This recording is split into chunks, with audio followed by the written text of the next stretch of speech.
morning. This is the Eager Beaver Show. You are listening to a True North Eager Beaver Media Incorporated podcast.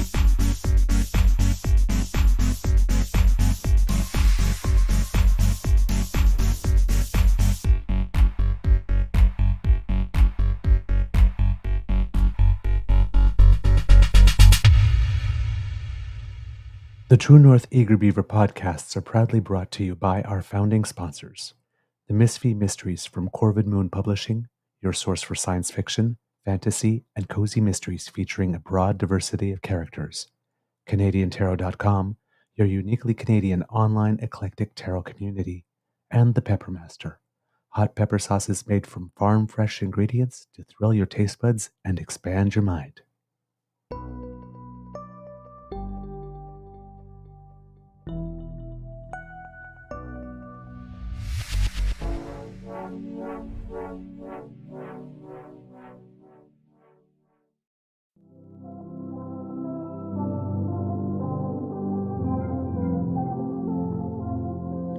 Well, good morning.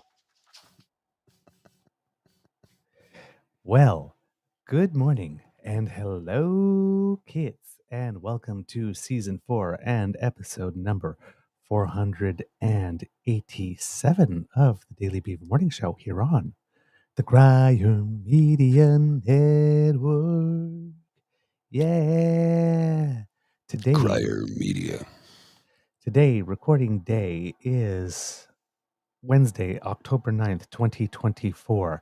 And not sure what kind of day it's going to be here at the Beaver Lodge, but the kids are reporting much cooler weather and gray weather and rainy weather in a lot of the places they are. So I'm not sure if that's what we have in store for us here today at the Beaver Lodge.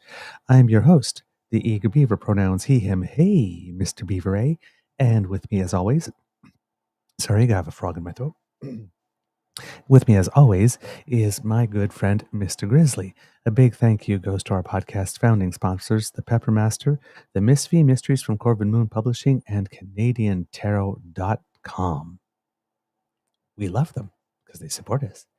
Now, we got a packed show for you today, but before we do anything else, Mr. Grizzly, how is your mental health today, sir? At the moment, it's not terrible. It wasn't good when I woke up. I got to be honest with you. I did not sleep well. I had a rough night last night.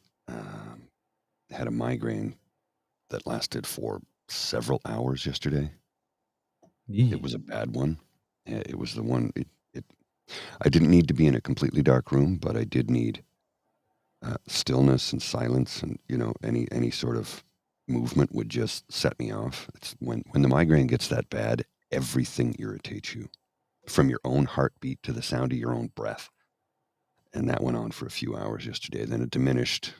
And it was not a good day, not a good night. And that's why you didn't hear from me last night. That's why we didn't record last night, because I was just in no shape to do so. And I was literally, I turned off my phone and I just lied on the couch and just put on comedy to try and distract me.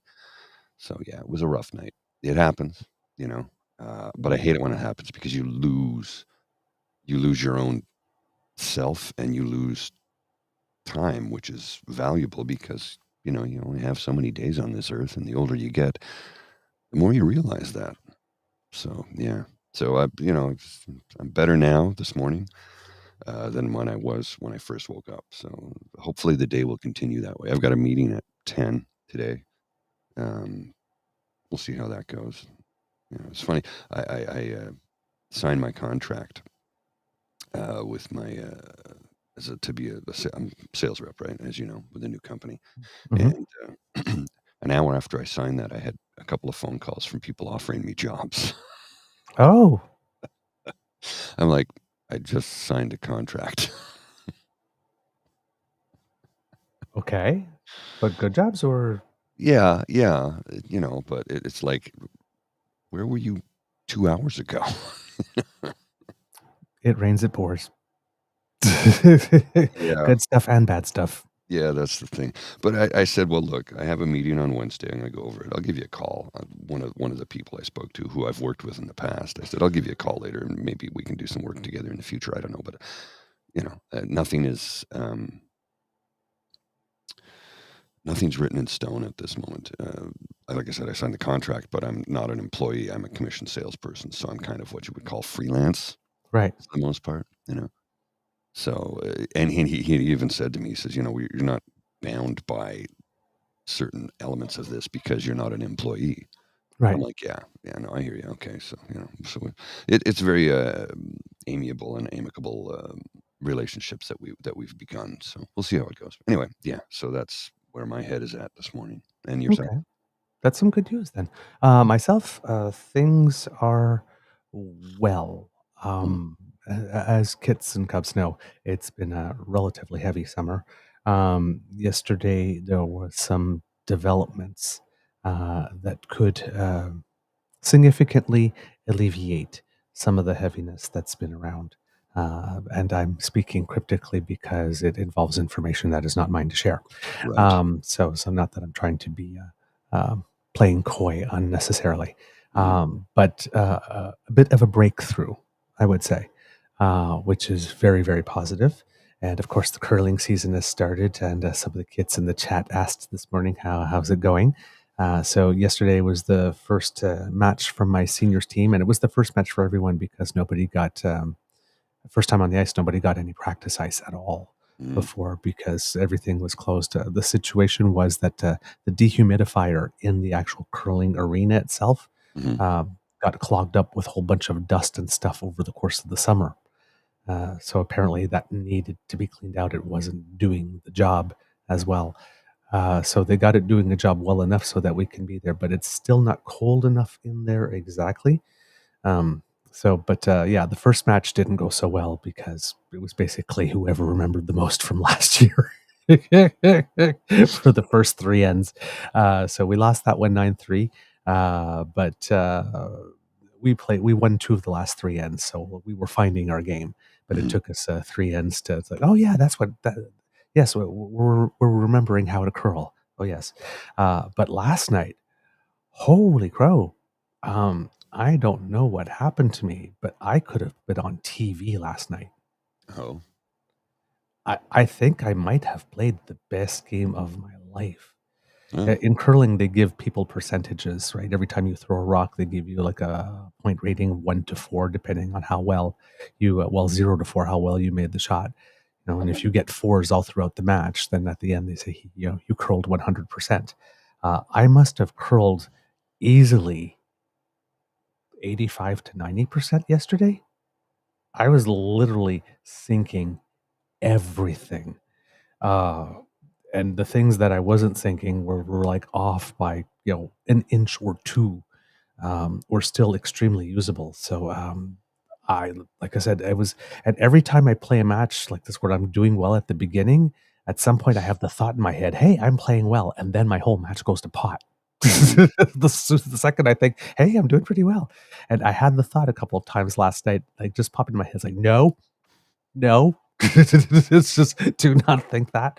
So it's like it popped in and I got rid of it right away. But yeah, I played. I don't know who I was yesterday, but man, I was. If I could keep that up, I'd be a very happy beaver. Like yesterday, I was the MVP. So it was kind of nice. It was nice. But yeah, it's we our seasons are going to change a lot. That yesterday was my Tuesday night men's competitive team, and we normally do 4 rounds, but we've already missed 2 or 3 games already because the club opened late. So they considered last night was not an official game; it was an exhibition game, and right. we're going to play 3 rounds instead of four, with I think the same amount of games per round, but because of holidays and stuff, there was always like one of the 7 weeks in a round where we had to play 2 matches. to sort of make up for a holiday. We won't have to do that this year. So it's a little bit of a reorganized season, but right, as long as we get to play, right, is what matters. So very happy with that. All right, let's get to it. Mr. Grizzly, I have a visual for you that you might want to put up. We're going to start. States. We'll look at that in just a sec here. I'll bring this up. This is a doozy. Category 6. Jesus. Okay. The clip you just sent me. Oh, yes. It's now a Category 6 hurricane, which is a new category. This is the largest storm that's ever been seen. Yeah, this is Hurricane Milton. So yeah, it had so that's from space, and you can see the eye there. That's a monster. It is. Mother Nature is pissed. Yeah. This is what happens, kits and cubs, when you don't mind your mama. Yeah, it says thousands remain stranded in Florida. There was 1 million people told to evacuate as Hurricane Milton approaches. Evacuation orders have led to highway gridlock, and numerous gas stations have run out of fuel. Hurricane Milton's extreme strength has sparked discussions about introducing a new Category 6 designation to classify storms that surpass the intensity of current Category 5 hurricanes. Mm-hmm. It is an absolute beast. Precisely, Mr. Grizzly. So millions of people are evacuating currently. As you mentioned, there's about, this is the latest news that just before I came on the show, I tried to get the latest. About 15% of gas stations are closed. It is forecast to double in size before making landfall sometime tonight. Although the effects are going to start being felt this morning from the hurricane. What else do they have here? At around 10 last night, it was still classified as a Category 5 with winds up to 165 miles per hour. There have been times where winds have been recorded up to 190 miles per hour, and 190 miles per hour is like 290 something kilometers. We're like closing in on 300 kilometers an hour. Yeah, it's a monster. It's just ridiculous winds. It's expected to weaken a little. Last night, it was expected to weaken a little bit prior to making landfall in Florida, somewhere between Tampa Bay and Fort Myers. Storm surges of up to 15 feet are expected in certain areas. Evacuations in Florida last night had been expanded, according to the Sarasota Fire Chief, David Rathpen. He said, "I cannot overemphasize enough, if you're in those evacuation zones, you need to leave. Rescue teams are scarce after Hurricane Helene. They're already out and doing stuff, so people might not be able to get to you. And response time might take longer." Sarasota Fire Chief David Rathpen also says resources for our partners are a little bit stretched thin. There's a number of federal urban search and rescue teams that are still deployed to North Carolina.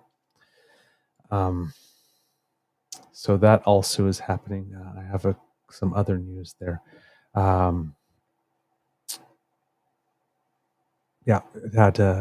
Helene itself, they're worried about this because Helene itself has caused at least 230 deaths now. About half of those fatalities are in North Carolina. And that's also, like I said, the situation there is not being helped by direct attempts at misinformation and disinformation. You've probably heard the stories, but there are deep fake photos. There's one of a little girl in a boat holding a dog. That's a fake one. Yeah, and then they made fun of that, and they put the dog in the life jacket holding the girl. Yes. And you have a whole bunch of people making claims, like, for example, Trump made a whole bunch of claims that nobody from the government has been there and everybody's been abandoned. But if you watch some of the late night comedy shows, they followed that with clips of Governor Kemp from Georgia and Governor Cooper from North Carolina. And anyway, like governors all over. Maybe not Governor Cooper. I think Kemp the governor of Tennessee and another state all saying, we've got everything we need. Everybody's called us. Everybody said, it's like, we're doing as best as we can with what we got. And we are, everybody's called us and said, whatever you need, just say it, you got it. So, yeah. Well, it's not impressive that people are trying to put out disinformation and misinformation in this FEMA? particular context. You've heard about the FEMA stories? Some of them, yeah, but go ahead. How they're saying that they're saying do not accept money from FEMA. If you do, they now own your property. I'm like, that's not, yes. What the hell is wrong with people? Yes, they're coming to take your property if you take that. And the other one is that the initial payment of like about $750 that's supposed to just get you through the immediate right now, that's all you're going to get. Yeah. Nothing that, so don't bother filing. This is Russian disinformation is what this is. But this is all right. Yeah. It's to make you give the impression government's not working. But there are a lot of people that are either not going to get benefits and money to which they are entitled. Mhm. And there's a lot of people that might not evacuate or make decisions with regard to their safety or their family's safety based on this information that could put them in a lot of danger. Yeah. So please, I know we're in this era of distrust everything and everyone, but when it comes to natural disasters, emergency, please get your information from official sources. Don't pick this type of event to choose a hill to perhaps literally die on. Yeah. Just experts are experts for a reason. The National Hurricane Center of the United States, the National Oceanographic and Atmospheric Administration, they're the ones that have the equipment. They're the ones that have the data. Please listen to them. FEMA, they are the experts at this type of stuff.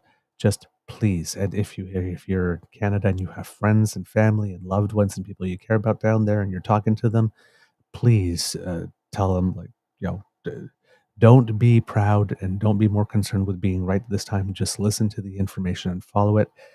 This is going to be, if not the worst, one of the top 5 worsts when it lands. Mm-hmm. When it makes landfall, it's going to be disastrous. And because it comes immediately on the heels of another disaster and resources are stretched thin,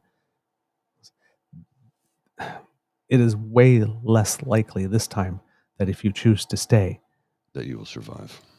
One, that you will survive, and that if you do survive, that people will be able to get to you. And there are few fates worse, I can imagine, than actually surviving the hurricane and then still knowing that you're going to die. Well, listen to this. So this ties directly into that because we're talking about climate change, and now this is the largest hurricane we've ever seen. In 1989, before Shell Oil joined the Global Climate Coalition, the company announced it was redesigning a $3 billion North Sea natural gas platform that it had been developing for years. The reason it gave? Sea levels were going to rise as a result of global warming. I'm like, oh, that's sea levels were going to rise as a result of global warming. The original design called for the platform to sit just 30 meters above the ocean's surface. But the company decided to raise it by a meter or two. The company's then chief offshore engineer, Chris Graham, said rising sea levels and increasing wave heights were really showing during the late 80s and early 90s. And the company was taking them seriously. A rash of storms and monster waves that had battered the North Atlantic and Gulf of Mexico during those years was particularly concerning, and engineers wondered whether climate change might be behind it. The tip-off to there being changes came from hurricanes, said Bob B., another Shell offshore engineer at the time, who also worked for the global engineering firm Bechtel. Even back in those days, hurricane intensities were changing. So, Big Oil was making business decisions 35 years ago to account for sea level rise they knew was coming, all while telling the public that climate change was a hoax. Yeah. Unbelievable. Yeah.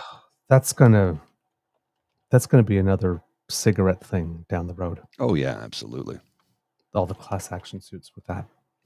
It's just because they knew what was happening, but they didn't care. Now, let me say this: I'm talking about the top brass, the top executives, the major shareholders didn't care. I'm sure the engineers did. And they pointed it out. They said, this is a problem. Drill, baby, drill. They didn't care. Money to be made. Indeed. According to the Associated Press, upgraded back to Category 5, so it had slowed down and then got upgraded back to Category 5, now possibly 6. Storm as it turns towards Florida's west coast. This was a few hours, 7:24 a.m. This morning. Tampa Bay area is home to more than 3.3 million people. It's faced with a possibility of widespread destruction after avoiding direct hits from major hurricanes for more than a century. Again, the AP talking about the evacuations here. That's 1 million people. Yeah, 1 million people. The other article that we have here, because, as Canadians, we're over here, but there are a lot of us that that have property down there because we winter down there. And there was some advice that was being offered. Hopefully I can find it. From Global, as Hurricane Milton nears, what Canadians with Florida property should know. So from Global, many Canadians flock to Florida as cold weather nears, but as Hurricane Milton barrels towards the state as a Category 5 storm, though it's expected to make landfall as a 4, it may have some north of the border worried about property they own down south. The latest survey by the National Association of Realtors found Canadians topped the list of foreign buyers in Florida, making up 13%, and more than 500,000 Canadians own property in the state. But when a hurricane hits, they may find it more difficult to be able to get help after the fact. That's because, according to the U.S. Federal Emergency Management Agency, only U.S. citizens, non-citizen nationals, such as those from American Samoa or qualified non-citizens, those with a green card, those who have been granted asylum, or refugees are among those falling into this category, can receive disaster assistance. Given the limits to disaster assistance, here's what property owners like snowbirds can do to best protect what they own and what to do after the storm leaves. According to the Canadian Snowboard Association online guide, trimming or removing damaged trees and branches, securing rain gutters, and clearing any clogged areas or debris, or retrofitting your roof, window, and doors can help limit potential damage. Now, of course, they offered this advice on October 8th.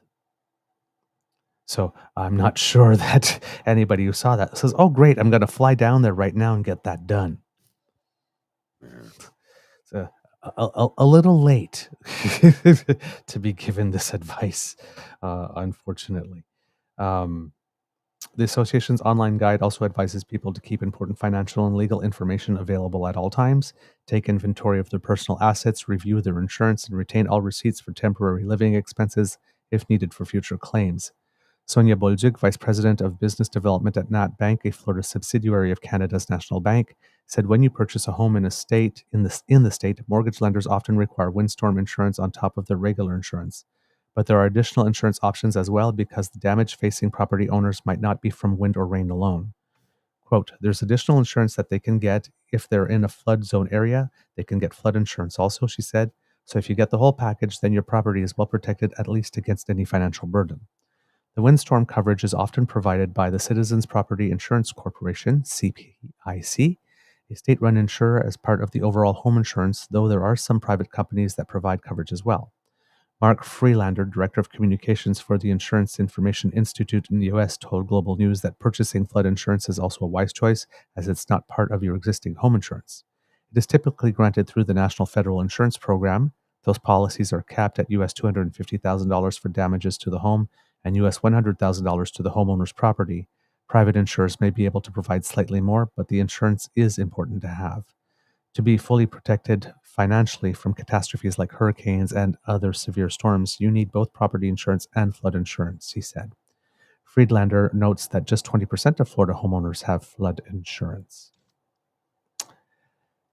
That is going to be an economic disaster for the residents of that state once this is done. He said some aren't aware it's not part of their home insurance, but others decided to just take the risk. However, Friedlander says that if you get your insurance through the CPIC, you may be required to purchase separate flood insurance. All policyholders will be required to do so as of 2027. For those concerned, they may face restrictions on insurance. He added, if you own property in Florida, you can purchase property and flood insurance. Once the storm has passed, so this is probably information that's more useful. The other information is maybe useful for you for later, for the next time, for the future, but there's not much you can be able to do to take action on those now. But for after the storm, filing a claim. Once the storm has passed, Friedlander encourages filing a claim as quickly as possible, though as you may be in Canada during the storm, you will have up to a year under Florida state law to file a claim. The quicker you do so, however, the faster you'll be able to get repairs to your property. As Canadians can only stay in the US for 6 months in a 12-month period, this could pose difficulty, which is why Bolduc said to look into potential third-party services that may be able to visit your home to check in on it. Friedlander added that having a neighbor check and take photos is another alternative. If you're able to get that service, it's a great peace of mind for you, Bolduc said. The CSA advises to take photographs of property damage to assist in the filing of claims and to contact your insurance provider before signing contracts with anyone doing repairs and ensure they are licensed to conduct business in the state and are insured themselves. Friedlander cautions that if you are hoping to have insurance replace or repair possessions or property, make sure you have purchased it before the storm and do so early.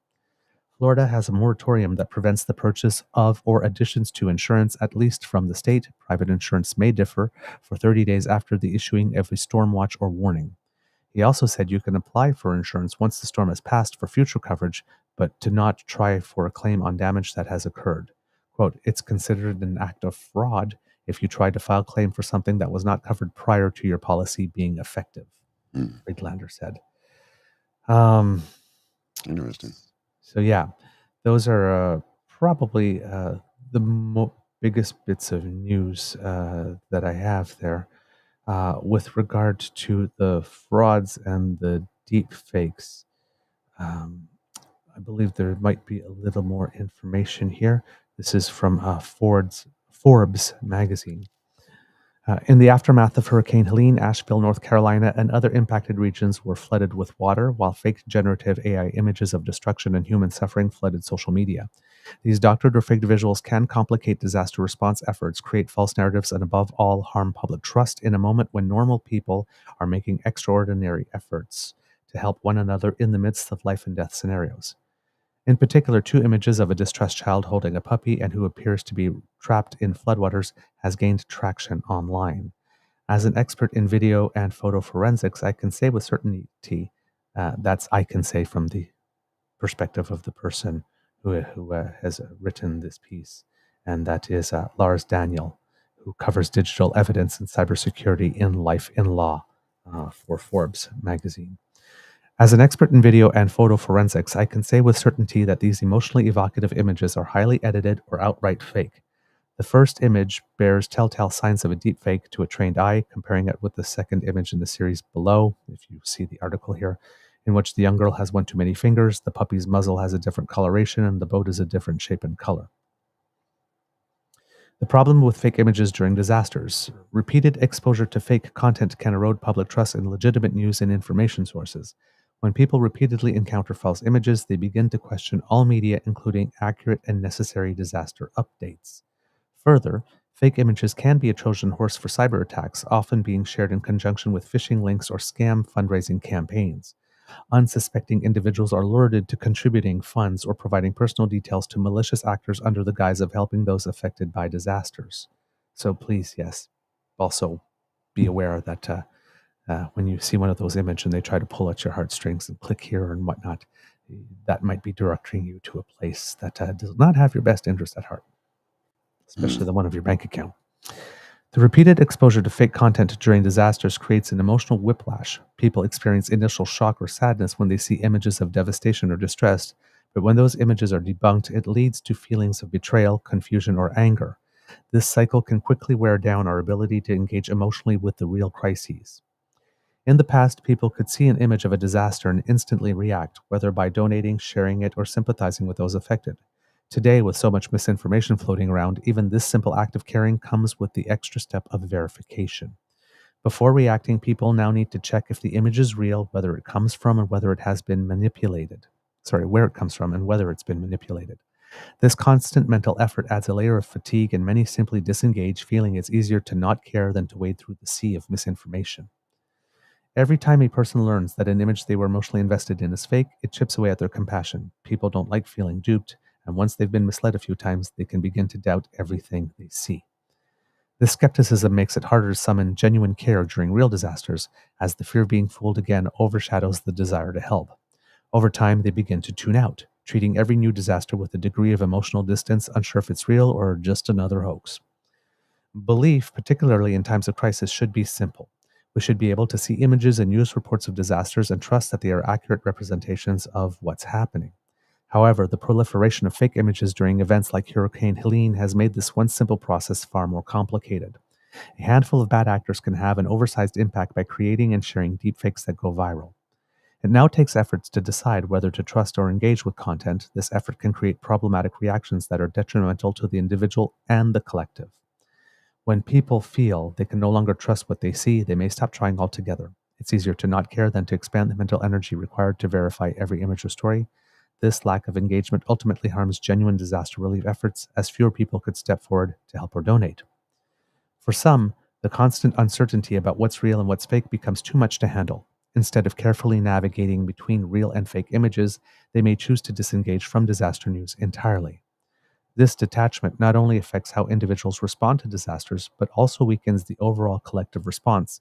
When entire segments of the population stop paying attention because they can't trust what they see, it becomes harder to mobilize widespread support and resources. And uh, it continues on. I wanted to continue reading it, but for some reason, even though this says this was written by a person, it really sounds like it was written by AI, because it seems like I was repeating the same things over again, just with different words. It probably was. It probably was. Yeah. Not the best. Yeah. Yeah. Oh, well. Forbes. Really, Forbes? I mean, look, man, Okay. they'll do what they got to do to turn Yeah, a but larger profit. that's weird. Because I was reading ahead in the article before I decided to stop, and the next 4 paragraphs were still just another way to say the same damn thing. So yeah, definitely how it impacts social cohesion. Sort of like an emotional apathy will set in, and yeah, the bad decisions could be made at this moment. But the real dangers here are the news about the government's not there. You've been left on your own. Don't bother to go collect your money, because that's all you're going to get, or you may lose your property. It's a way to try and undermine the Biden-Harris administration, and the worst part of it is VP Harris has very little to do with this, because, again, she's the vice president. It's not a big position. No. This is trying to undermine her for the upcoming election so Trump can come in and win it all. Yeah. Well, that's, we have Marjorie Trader Greed, who's trying to be a star again, where she basically took a map of where the hurricane looks like it's going to, where Helene hit like this, and then put an electoral map over it. And see, they can control the weather. Don't tell me it can't be done. Right? So everything's a conspiracy now, right? But what Mr. Grizzly said before about Kamala Harris, people have to remember that, because one of the big Republican claims is, well, why didn't she do that? Why didn't she do that? And there's a young man in the United States who went viral after the debate. He's sitting there and he's going, so I took civics class. I took grade 10 civics class. It's like, name one vice president in the history of the world, in the history of the United States, that's made these types of decisions. You all know that the vice president doesn't get to make those decisions. Exactly. It's like, what did Kamala Harris do to respond? It's like, she doesn't have the authority. It's like, the vice president does 2 things: break ties in the Senate, and as Mike Pence learned, which is the least fun part of his job, certify the election. And that's not a presidential job. That's a job as their role in the electoral system. Mm-hmm. It's a different thing. It's a ceremonial role as Well, part and of. So, largely the job of vice president is a figurehead anyway. well, yes, it is. I mean, But they're there in the event that something catastrophic happens to the president, the vice president takes over. yeah, That's but they're the backup, if you will. yeah, But it's largely a figurehead position. but that's literally their two duties, Yeah, yeah. official duties.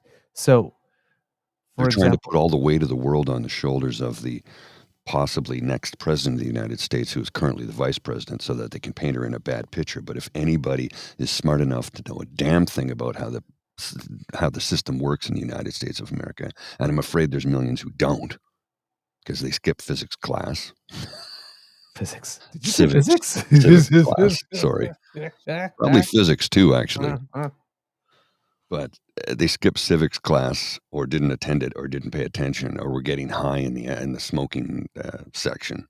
I don't Smoking know. in the boys' room. I don't know, but either way, again, we watched the vice presidential debate, and it was a love fest more than anything else. They didn't sling muck, and what they have to say is really inconsequential for the most part. I mean, it really is. It really is.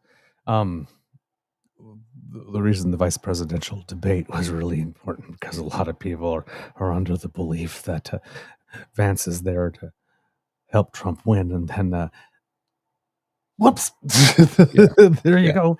Have a nice trip. Whoop. Ooh, he fell out a window. Oh, gee. What a shame. But yeah, we said it a while ago. So Trump, watch your back. Yes, what a shame. But this whole thing with the vice president thing is the whole thing that's central to the Jack Smith indictment, right?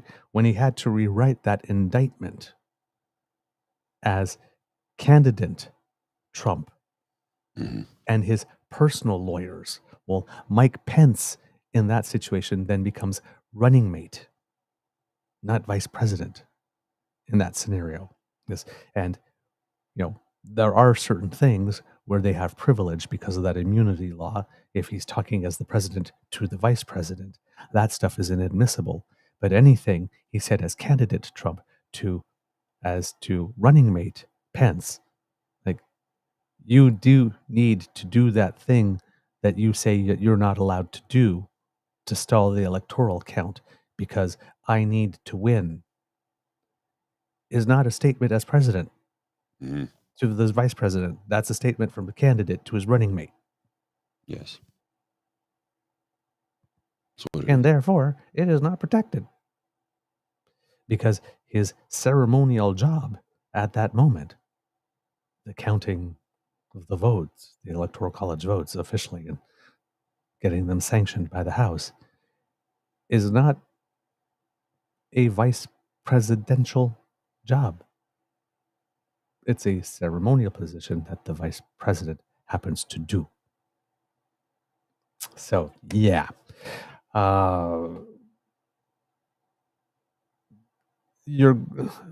going to hear all of this, and it doesn't really affect us directly because we're not citizens there. But everything that's tried down there eventually gets tried up here. So you have to pay attention to what's going on.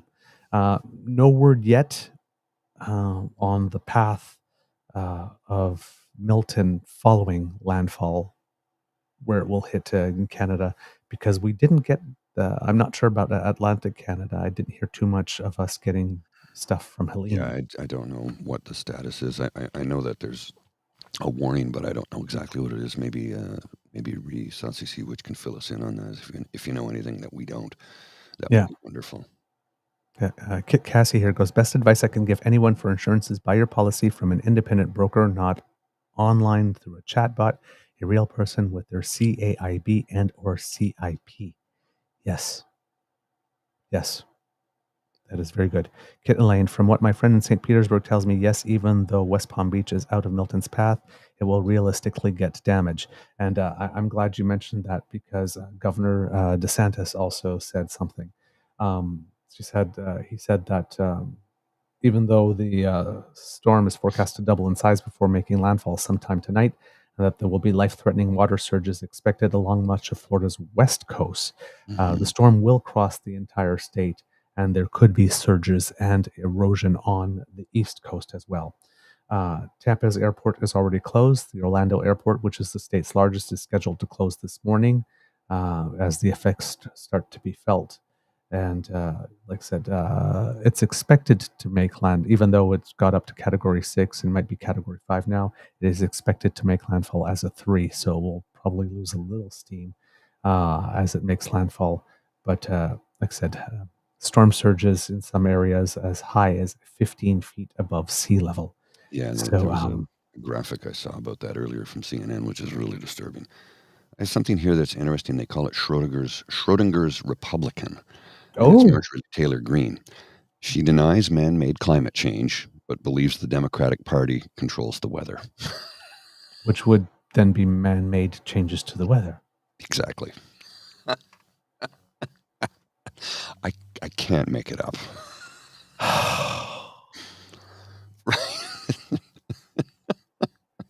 I'm like, climate change is a hoax. The Democrats control the weather. My brain hurts. Oh, Mr. Grizzly, why'd you do that to me? Well, we gotta have a little bit of fun. I'm just gonna look through here, see if the kits have anything else on this. Nope, nothing that I can see here. So we're going to move away from that topic because I'm sure we're going to hear a lot about it over the next few days. But yes, a little news closer to home at the Beaver Lodge. It appears that Kit Dan, because he's doing democracy and running for something, got together with a couple of other people that were denied a spot in one of the debates, and it seems they refused to take no for an answer. Oh, good. And they pooled together rather than trying to fight it all individually. And it would appear, if I understood correctly, that our friend, Mr. Dan, has got himself a spot in that debate, as have the other three, I would suppose. Dan, you can let me know if that's damn right. There he goes. That's the way to do it, my friend. Way to go. Way to make things happen. Really proud of you. There you go. So yeah, sometimes you don't take the first no for an answer, kids. Press on a little bit. Dan says, even the invited candidates asked for us. Well, how nice is that? There's some fair play. I like that. That's what Canada's about, the spirit of fair play. I like that. So good work. Way to go, Kit Dan. On getting yourself the visibility that you deserve. And he says that debate will be October 16th online. So that's Tuesday. Yep, next Tuesday. We'll definitely keep our eyes and ears out for it. Kit Mohan goes, democracy for the win. Yes, I concur. All right. So do we talk about Bob Woodward and how he knew all these things about Trump when it came to COVID a few years ago, and then now he's doing it again by concealing all this information just so he could sell more books when he could have helped protect democracy? Sure, we can talk about that a little bit. I'm not fully up on it, but I do have the broad lines. Well, Trump has had at least 7 conversations with Putin since leaving office, which I think helps explain why he absconded with so many secret and top secret files to Mar A Lago and stuffed them in a toilet. Right? They were on a stage. They were in a shower. They were like, and he kept in contact with Putin the whole time because Putin owns his ass. He owes how much in loans to Russian oligarchs, which is, as we all know, oligarchs are just holding Putin's money. None of this is a secret. Yeah. Well, so yes, 7 phone calls in that period of time after you've absconded with national defense documents. that can't be good. They have something called the Logan Act in the United States, where only the members of the current government are supposed to be having these type of diplomatic talks with leaders of other nations. But of course, like the Hatch Act, Logan Act actually has no teeth. It's a crime in name only. That's right. So what's the point? But according to the BBC, there's another little tidbit in this story. A new book by veteran Watergate reporter Bob Woodward says Donald Trump secretly sent coveted COVID-19 testing machines to Vladimir Putin for personal use when they were in short supply, a claim angrily dismissed by the Trump campaign. The book, titled War, also includes a claim that Trump secretly had stayed in touch with Putin since leaving office, according to excerpts cited by the U.S. media. In response, Mr. Trump, I don't know why they keep on writing President Trump, Mr. Trump told AB, or at least former President Trump, because he's not president now. Correct. In response, Mr. Trump told ABC News he's a storyteller, a bad one, and he's lost his marbles. The Trump campaign also said none of the made-up stories were true. President Trump, this is a quote, so I have to say, President Trump gave him absolutely no access for this trash book that either belongs in the bargain bin of the fiction section of a discount bookstore or used as toilet tissue, said Trump campaign spokesperson Steve Chung in a statement to the BBC on Tuesday. Now, again, nobody that hasn't already drunk the Kool-Aid is going to believe that Bob Woodward is the type of person that publishes trash books that either belong in the bargain bin of the fiction section of a discount bookstore or used as toilet tissue. They denigrate everything and everyone. But to a point of ridiculous. Like, it's always, this isn't just like, no, it's not true. He might have gotten a couple of facts wrong. He might not have been his normal thorough self this time, right? Which if I was deflecting somehow, it's like, oh, Bob Woodward does usually produce some good work. I'm actually surprised he got this wrong. I don't know what's wrong. Not up to his usual standards. He's normally more thorough. To me, that would be a much more believable path than he got absolutely no access for this trash book that belongs in the bargain bin of a discount bookstore used as toilet tissue. It's like total annihilation in every response. Completely flattened, drop an anvil and a piano on them, right? And then run over them with a bus, and then have the earth open up and swallow them whole. You can't obliterate everything. That's not a communication strategy. Not everything that someone does is the worst thing in history ever. Not every comment against you is complete and total trash that should be disregarded, and the person should be sent to the bowels of hell for what they wrote. It's overkill, man. Sometimes a little subtlety and a little grace, even as you are dismissing a thing, goes a long way and makes your denial a little more credible. Now, from these people, no matter how credible they try to make their denial, it's still bullshit. But my God, put some effort into it. It's like, if you're, again, that's the thing about being lied to, particularly the political sector for me. It's like, I understand that there is spin. That's one thing. And I understand that sometimes people lie. But for the love of everything that is holy anywhere on the universe, if you're going to lie, do one of two things. Put some effort in to make sure that we actually have to dig substantially to find out that it's a lie. Put some effort into your lie, or freaking make it entertaining. Let us get a laugh. But this is all just 300 miles an hour, all anger, roar, flamethrower coming out of the mouth, destroy, destruction, roar. I feel like I should have like a death metal right under there. It's cartoonish. It's just cartoonish, and it's an insult to your intelligence. And it's an insult to intelligence not only because they're lying to you, because the lie is so big and so bad. They think that you're dumb enough to believe this. Bob Woodward. Really? Yeah. The new book, due out next week, attributes the continuing communications between the former president and Putin to a single Trump aide who was not named in the book. It wasn't me, it was one of my aides. Mm-hmm. Guy who only got me coffee. Probably. According to a report by the New York Times, the book describes one scene in which a Trump aide was ordered out of Trump's office in Mar A Lago so the former president could conduct a call with Putin. The unnamed aide reportedly said that the two may have spoken a half dozen times since Trump left the White House in 2021. On Wednesday, the Kremlin denied the pair had spoken. Yes, because we could always believe the Kremlin. The book does not say what they discussed, and it quotes a Trump campaign official casting doubt on the supposed contact.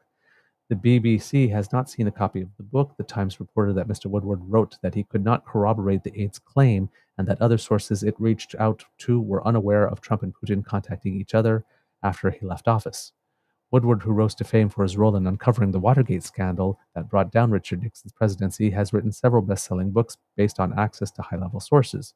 Calling Woodward demented and deranged, Trump campaign spokesperson said, Woodward is an angry little man and is clearly upset because President Trump is successfully suing him because of the unauthorized publishing of recordings he made previously. Mm-hmm. I'm guessing, given Mr. Trump's recent track record in court filings, that Mr. Woodward is really shaking in his boots about this legal action that President Trump is allegedly doing successfully. Well, Trump was supposed to appear on 60 Minutes on Sunday in an interview. Kamala Harris showed up. They interviewed her. Trump backed out because he said he wanted an apology over falsehoods, he claimed, from Leslie Stahl from 2020. There were no falsehoods. Everything she said was absolutely true. Yep. He said he didn't want to be interviewed because you were going to fact check him. They said, we fact check everything. So basically what he said was, you won't allow me to lie, so I'm not showing up. And I'm going to lie about some offense. Mm-hmm. I'm going to manufacture an offense that took place. Yeah. I mean, he was mad 4 years ago, too, when it came out. So, I mean, at least he's consistent on being mad. Trump had previously spoken to Woodward for the journalist's 2021 book titled Rage. He later sued him over it, claiming Woodward did not have permission to release recordings of their interviews, an allegation denied by the author. In War, Woodward writes that while the former president was in office, Trump, quote, secretly sent Putin a bunch of Abbott Point Care COVID test machines for his personal use. And we all remember those images of Putin at that extremely long table, mm-hmm. because apparently he is a germaphobe. That's what the story is. Yes. Here we have a picture of that here that we can put up for the kids who don't remember. Yeah. But remember this long table? Mm-hmm. Yeah, that type of stuff. So yeah, Putin was reportedly anxious about falling ill with the virus, according to the retelling of Woodward's book in the U.S. The report adds that Putin had asked Trump not to publicly share that he had sent him the test, fearful that it would damage Trump's reputation. So this is where we learn how malleable he is again. Mm-hmm. Right? No, Trump, don't tell anybody you gave me the machine. I'm worried about your reputation. No, he's not. Uh-huh. Because it would have been great for Putin's reputation in Russia if all the Russians found out that he had those personal machines for himself and nobody else. He didn't ask for some for the entire nation. Right? Or that as he's trying to as he's planning, I'm not sure if he had invaded Ukraine then, but well, that's largely what the book is about, is the invasion of Ukraine. Yes, but accepting help from the United States, being seen as accepting help from the United States, probably would not have been consistent with his. Well, no, I'm strong like bull. The invasion took place in 2022. Yes, and Trump was already out of office, so no, it didn't. No. It didn't happen. So it didn't happen then. Okay. I don't want you to tell anybody because people will get mad at you, not me, Putin reportedly told Trump, according to the book cited by Times. Trump reportedly said, I don't care. Fine. The claims have resurfaced questions about the relationship between Trump and Putin just weeks before the November 5th election. The former president has been accused in the past of colluding with Russia to interfere with U.S. elections, though a probe by the Department of Justice found no evidence of this and reached no conclusion as to whether Trump had obstructed the inquiry. But Robert Mueller sure did. Mm-hmm. The book also examines the long shadow cast by Trump over the foreign conflicts of the past 4 years and over the bitter U.S. political environment in which they have unfolded, according to the Washington Post. It also includes candid assessments by President Joe Biden of his own missteps, including his decision to make Merrick Garland Attorney General. Yes, Reacting he to the regrets that. that turned out to be a really bad choice. Reacting to the prosecution of his son Hunter by special prosecutor named by Garland, the president told an associate should never have picked Garland, the Post reported. Interesting that they tried to relate that thing to the prosecution of Hunter. Mm-hmm. Yeah. The thing with Merrick Garland, we have to remember, is Merrick Garland was going to be President Obama's choice for the Supreme Court. And President Obama didn't try to pick someone who was in the vein of Ruth Bader Ginsburg, but someone who was someone straight down the middle that Republicans could potentially accept. So he wasn't going to shore up the left flank. He was trying to say, like, well, someone in the middle who's reasonable, who might decide on the right every now and then, because, hopefully I'll get a couple of Republicans to go if I pick somebody that they don't, doesn't make them go anaphylactic as soon as I mention their name. So he wasn't bringing a ringer. No. The way that they brought in Kavanaugh and Gorsuch and Coney Barrett as ringers. So, yeah. I understand naming him as the AG. Say, he was supposed to be a Supreme Court justice and he had that stolen from him, so let's make him the AG. It was very poetic. It was very Hollywood. It was very cinematic. But then Garland took 2 years to get off his butt to decide to prosecute anything, mm-hmm. which has created the situation that allowed the tangerine tornado to delay everything, so that nobody will be able to cast it. Well, the most information with which people will be able to cast a vote is what was in Jack Smith's filing the other day. And the fact that they have one verdict of guilty of the 34 felonies, but technically can't say convicted felon because he hasn't been sentenced yet, because the sentencing is now going to be delayed till past the election. So nothing that people can run with mm-hmm. to help destroy him. So he got what he wanted. I mean, preferably he would want the full thing is to keep his ass out of jail, but that there would be no convictions with sentences on any of them before the election is what he wanted. And he got it. And it was Merrick Garland that gave him a big assist by not doing anything for the first 2 years. And not taking Mueller's report, Robert Mueller's report, because he wrote it specifically as soon as possible while all the information was fresh, in case somebody wanted to do something with those at some point, because he sure knew that Bill Barr wasn't going to. But the whole case was laid out for obstruction of justice. And Merrick Garland decided not to do anything with that. So, yeah. A lot of fun stuff going on there. A less than impressive performance. Now, if you're thinking, we're going after former president and, you have to, that's never been done before in the United States, and you have to really, really dot all the I's and cross all the T's. Well, Merrick Garland's your guy for that. He's definitely meticulous. It's just that, dude, could you find another gear? Or 2 or 3? Because meticulous to the point of delaying justice is denying justice. So probably ultimately not the best choice when we're going to be looking back in history on this. All right, get some guns. There's an excerpt from the book I want to read to you here. During a rather tense conversation between Defense Secretary Lloyd Austin and his Russian counterpart. This took place in October of 2022, and the reason was the Russians were threatening to use nuclear weapons. And they had regarded it as a 50% chance that they may launch a nuke. And this is what Lloyd Austin had to say to his Russian counterpart. Russian counterpart's surname is Shoigu. He says, if you did this, all the restraints we have been operating under in Ukraine would be reconsidered. Sergei Shoigu was the defense minister's name. He says, this would isolate Russia on the world stage to a degree you Russians cannot fully appreciate. I don't take kindly to being threatened, Shoigu responded. Mr. Minister, Austin said, according to Woodward, I am the leader of the most powerful military in the history of the world. I don't make threats. So they had escalated it to the point where if you launch nukes, all bets are off. We're coming in full bore.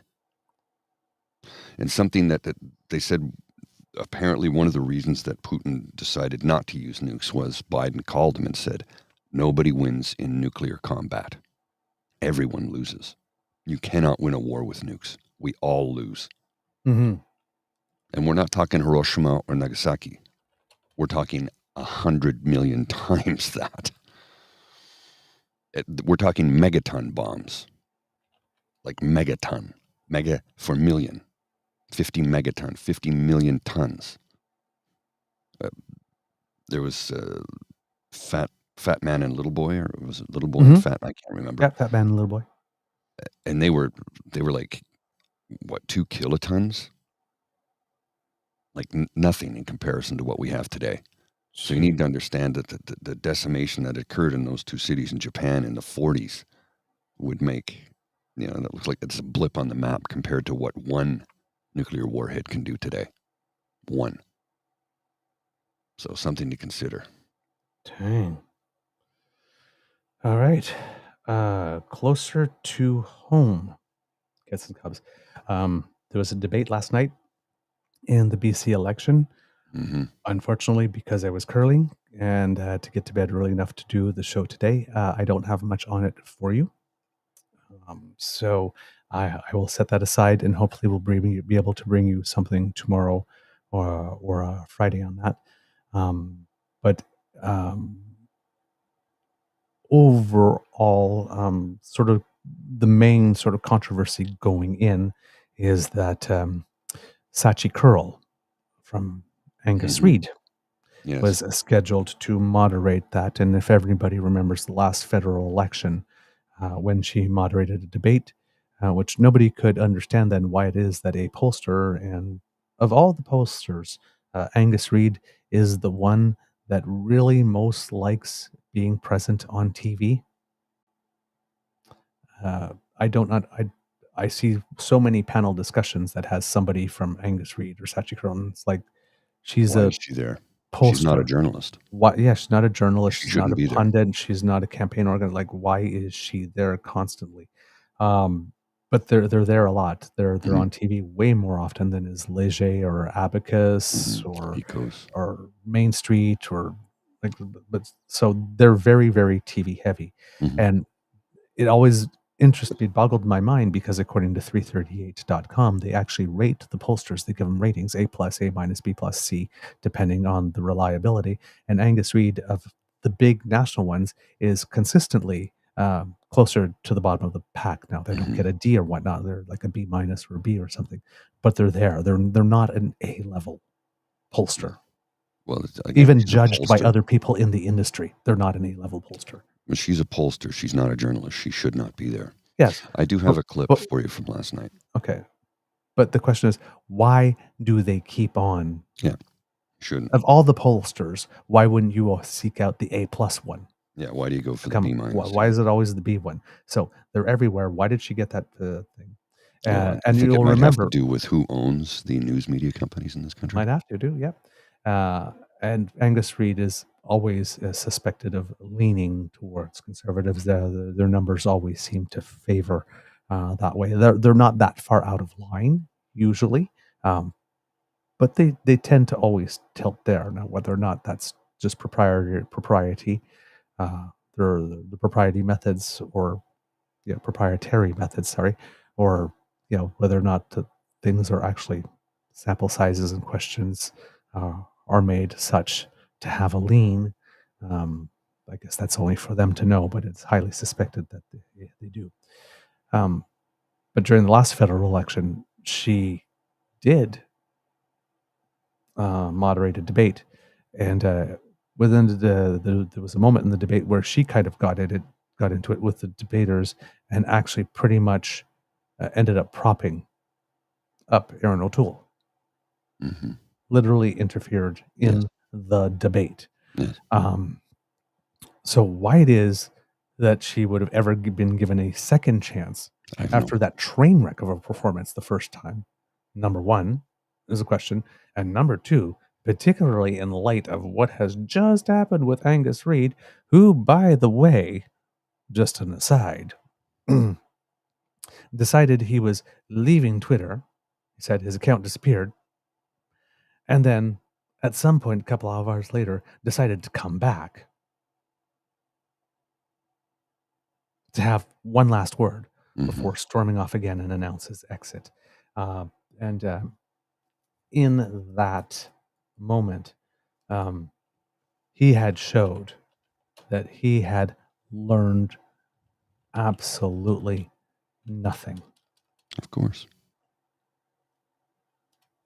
Absolutely nothing. And it was really weird because then you get all the usual suspects coming up, and it would appear that the line is going to be that he was bullied. Mm-hmm. He was bullied out. The Truanons got so mad that they just bullied him and made it impossible for him to remain. Look at the left. Why is it always the left? Why are they so violent? He's the one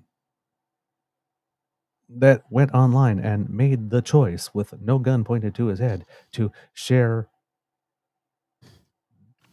a doctored or edited video, which is ironic given that the Conservatives just got 2 people from CTV fired for an edited clip. But there's been no broadcaster that has said, Angus Reid, you're in the penalty box for the next 6 months. No appearances from your company on our show for what it is that you did. And then said that, I have concern for churches when it actually wasn't even a consecrated church. This moment it was sold. Had been for a number of years. Yeah, sold several years ago. Yeah. And then decided to throw a side of residential school denialism on top of that. And then, whine and say, I've been bullied. Charles U. Farley. And I only cared about church arson. It's like, I'm And then doubles down by calling people Truanons. Hey, Angus, I'm not buying the bullshit you're trying to sell me, okay? You're full of it. So, yeah. Charles U. Farley. So, Angus Reid, before he left, came back on. I'm leaving Twitter after a 6-year stint, but I thought I would make a couple of observations before I turn off the lights. Why? Oh, yeah. Crotchety, old, white man, residential school denialist, believes once again we are entitled to his opinion because that worked out so well for him over the last couple of days. Why couldn't you just stay gone? But no, you came back. So please share with us your wisdom. At first, the idea of Twitter was really appealing, a forum where everyone can have a say on their favorite pet or their most despised politician. But the sad reality is that X has become a cesspool of hate, bigotry, ignorance, and lies. Yes, but enough about you.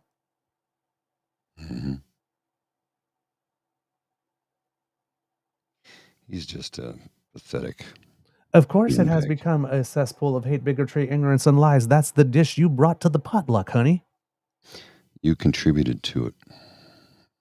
Oh my God, this place is so terrible. Yeah, you mean the tigers that eat people's faces party is eating my face? And what did you do? Again, I'm sick of my mom. And what did you do? Oh, I'm not responsible. It's never accepting responsibility for the consequences of their own actions.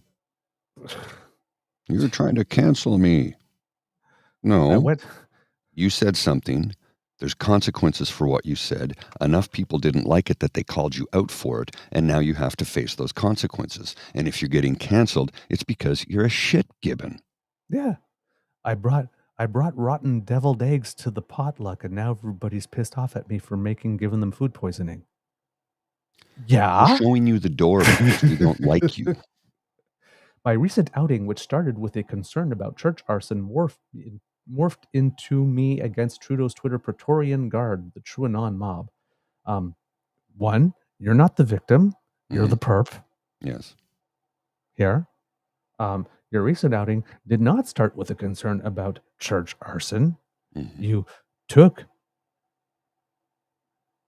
an instance of a church being on fire, assumed it was church arson. It wasn't even arson. Yeah, but that's what I mean. Assumed it was church arson, and you knew who to blame for that. Your concern was not church arson, my friend. Your concern was scapegoating. That's what you came on. Church arson was the pretext. But your concern was about the people you chose to assume, without any information at that time,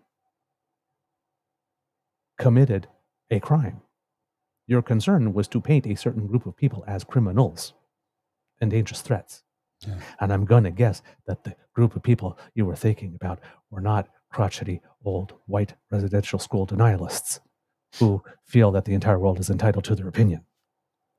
And that, if anybody insults them or calls them out for their bullshit, it's like, oh, look what has been done to me. Oh, shut up. Yeah. Shut up.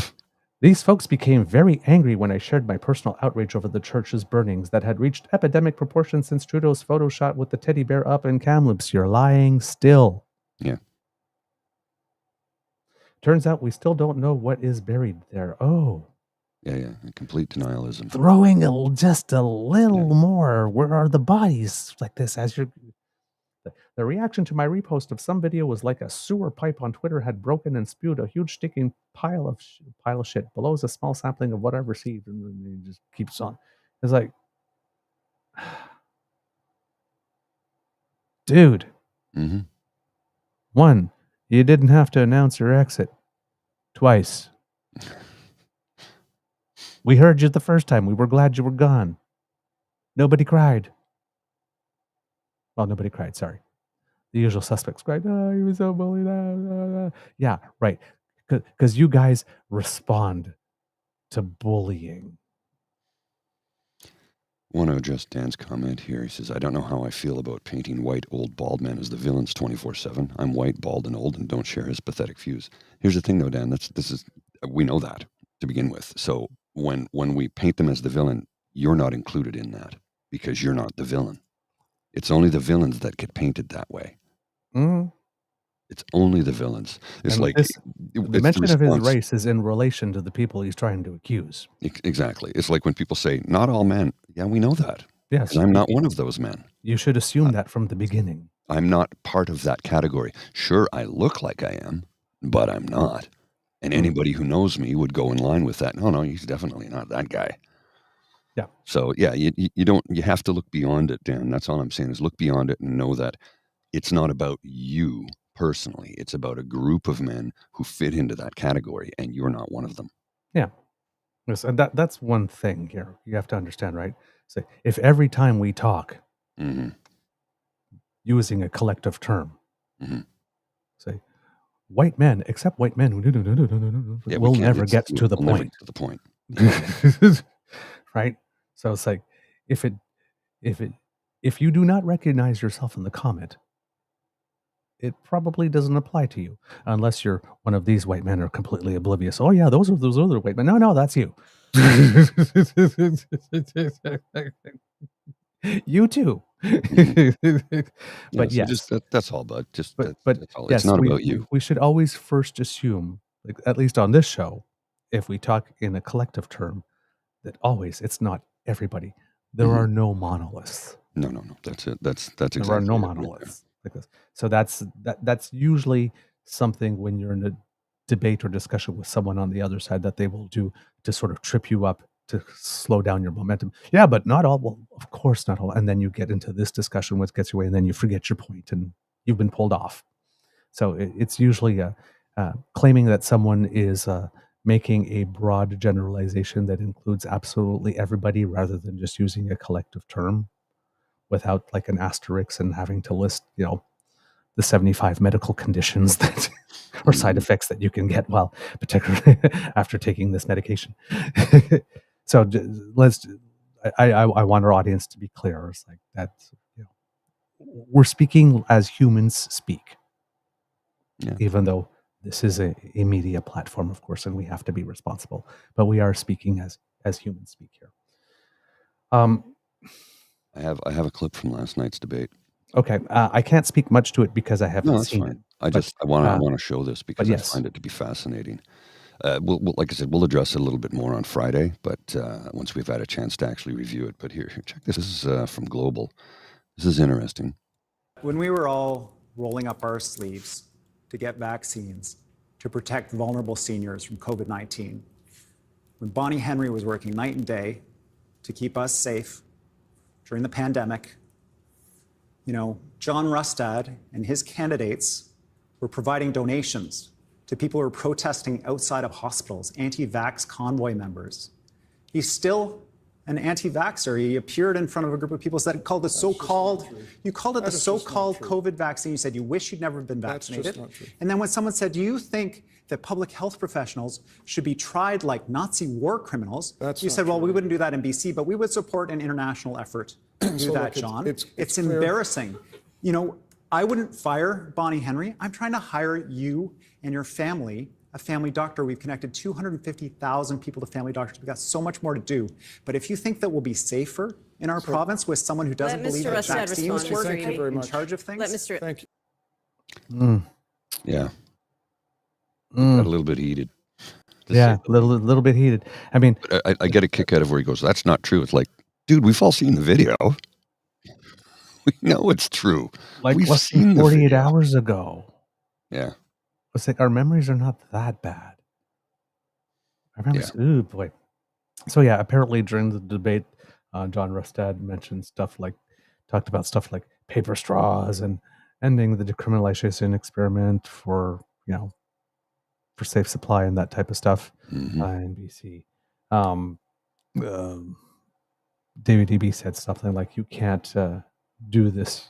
You can't govern through conspiracy theories, cuts, and divisiveness." And the BC Greens, Sonia Furstenauer, was like sitting there like, "Dudes, can we have less division and more cooperation, please?" So apparently that was sort of like the overall gist of the night from what I've been able to read. But I do want to watch it myself and then get back to you on stuff. But yeah, Kitland, any minute now, Rustad will be. Don't fact check me. And you could see in that clip, right, that John Rustad was really, really, really, really appalled by the things being said by him. That he said. That's not true. That's not like he really like launched a vigorous defense of himself. His denials were forceful and Mm-hmm. Yeah. Yeah. I swear, man, pretty bad. It's really it's bad. bad. All right, Kits and Cubs, we're a little late to this one because, well, it started a while ago. But yeah, the writ has been drawn in Saskatchewan about a week ago. Wow. And I actually got this. If you hear me saying the writ has been drawn and you're going, whoa, wait a minute, isn't the writ dropped? I actually picked this up from Steve Aiken on TV Ontario. Apparently, the actual expression is, because we always say the writ has been dropped, the actual expression is the writ has been drawn. You draw up a writ you don't Correct. drop it. I didn't know that. So I was like 4 days ago years old when I finally learned that I'd been saying it wrong my entire life. So the writ has been drawn in Saskatchewan for the election there. The The Saskatchewan Party, currently led by Scott Moe, previously led by Brad Wall, who also has some involvement Yes. With the with the convoy. convoy. Yep. Pre-meetings, offering them advice, consulting with them. Well, they've been in power for 17 years now, and they are now seeking a fifth mandate, which presents a beautiful irony with the federal level, because Justin Trudeau is pursuing a fourth mandate. Oh my God, federally, we're so tired of him. He's got to go. Scott, wow, he's fine. He can stay. Saskatchewan Party, 17 years, 4 more years, sure. Yeah, funny how Fifth that term in a works. row, no problem. Nothing wrong with that. Nothing abnormal.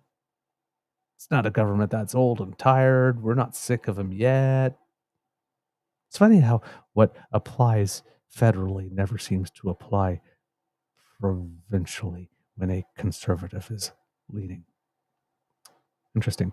I get Kit Cassie going, oh my God, former Speaker Randy Weeks is spilling all the beans on the Sask Party and supporting Carla Beck and the NDP. Yeah, he is. A lot of people made the joke. We have some new Weeks he leaks. Kitland and Steve Boots did a short jumping up and down so he can vote to replace Scott Moe. Yeah. Now Moe's got to go. It would be really nice if there was no Mo after this. But he's an idiot. Well, yes. He wants to investigate chemtrails. Yes. Him too. The polls seem to indicate that there was a narrowing and that they were tied going into the election. It seems that there is a more of a spread now, again, in favor of the Saskatchewan Party, unfortunately. That really sucks, to be totally honest. But yeah, we'll see what happens. There's still some more time. And it's not that Carla Beck isn't running a competent campaign so far. She really is. But you can tell through the communications that Scott Moe and the Sask Party are more polished, and that they have been at it for a longer time. There's definitely a change in the quality of the output. And that's not to say that the NDP's output is terrible. But yeah, the Saskatchewan parties are more slick, more TV ready, more produced. So it looks like they are more organized. Again, that's the style. On the substance, however, right, not so great.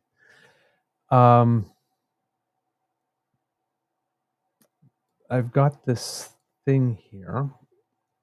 I don't know if I don't think we have time to show it all today, unfortunately.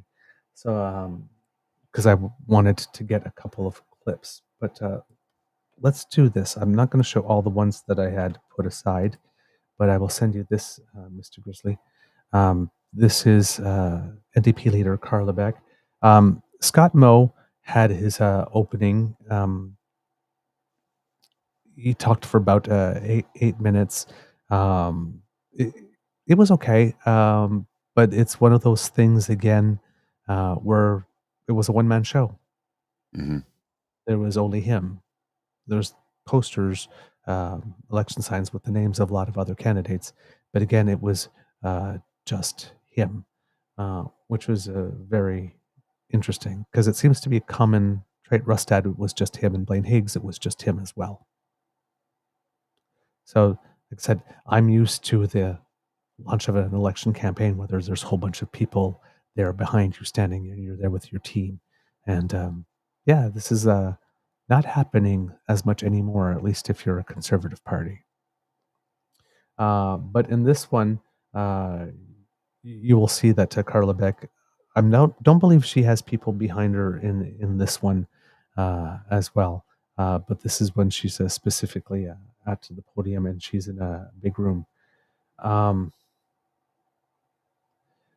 She makes her whole opening statement. I guess if we had started with this and we're doing just the show just on this, I would have showed that, and I might show it on another episode. But I want to go directly to the questions and answer part. So, Mr. Grizzly, if you can put us up to 9 minutes and 30 seconds about-ish on the clip that I sent you. And we'll see some of the things that she has to say. And the reason why I'm focusing more on Carla Beck is not because I want to give unequal time to Premier Mo, but he's been around and we know what he's about. Carla Beck is the quantity that we are discovering. Mm-hmm. So for today, because I don't want this show to be 3 hours, we'll stick with her, but then I will come back and we can deal with put in some Scott Mo. When this election is over. When it comes to affordability, we heard already this morning from the Premier that there is from Scott Muller or something, that there are income tax cuts coming as part of his campaign. I'm wondering if you have anything directly say about affordability measures that you bring. I would say this. So I don't think the Premier has understood just how much Saskatchewan people have been struggling, that they've been struggling for years. And this is a Premier who has not only not offered relief to Saskatchewan people, has actually made life more expensive. We have a plan to focus on the things that people tell us are most troubling to them: groceries, the children's clothing, gas, trying to put gas in their vehicle to get where they need to go. We've got a plan to deliver it right away.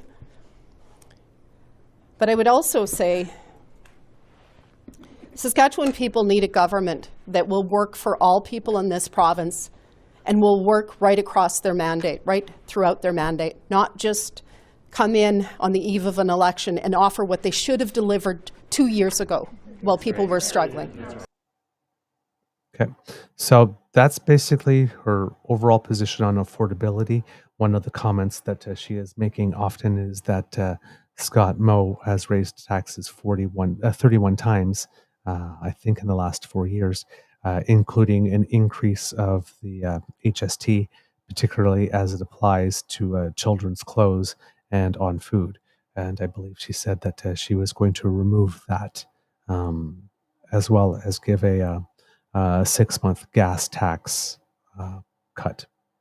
With regard to that, Scott Mo has been promising some actual income tax release. I believe raising the threshold at which tax starts to kick in, which is an interesting move because, as Carla Beck repeatedly points out, and as studies have pointed out, because we reported it on the show, Saskatchewan ranks last in the nation in terms of healthcare and education provision. And basically, Premier Scott Moe thinks that he has the luxury of taking in less revenue in order to address those issues. That's thick irony when you consider that the idea for universal health care came from Saskatchewan. Yeah. This is about, the questions are sometimes not all that clear. She's being asked to respond to comments about the cost of promises made prior to the writ being drawn as assessed by the Sask Party. Scott Moe is making the claim that, oh my God, look at all the promises that they made before the election. It totals this much amount. They're going to blow the bank. Carla, what do you say to that? Just a second here. I'm trying to get it to play. On to $4 billion that raises question that the government has already costed in terms of your election promises. Do you find that figure accurate? Inaccurate? How will the budget adjustments be made? The first thing that they're off by a bit, but close. But this is a government too. I wouldn't trust necessarily their calculator. They've had a lot of trouble balancing their own budget. Scott Moe has doubled the debt, has created more debt in this province than any other premier in the shortest period of time, and still managed to underfund and take us to last place on education and healthcare and delivering relief. This is a government that has already spent $2 billion above what it budgeted in its last budget. As I said, our plan is fully costed. We are confident in those numbers. We will release it shortly But we're also confident that what we're putting forward is a plan to effectively address the concerns that Saskatchewan people tell us are most important to them. What number are you citing for the costing to date then if they're off by a bit? I'm slightly under $4 billion, but as I said, we'll make sure that you have all of those details and opportunity to ask us questions. I'm slightly under 6 feet. Me too.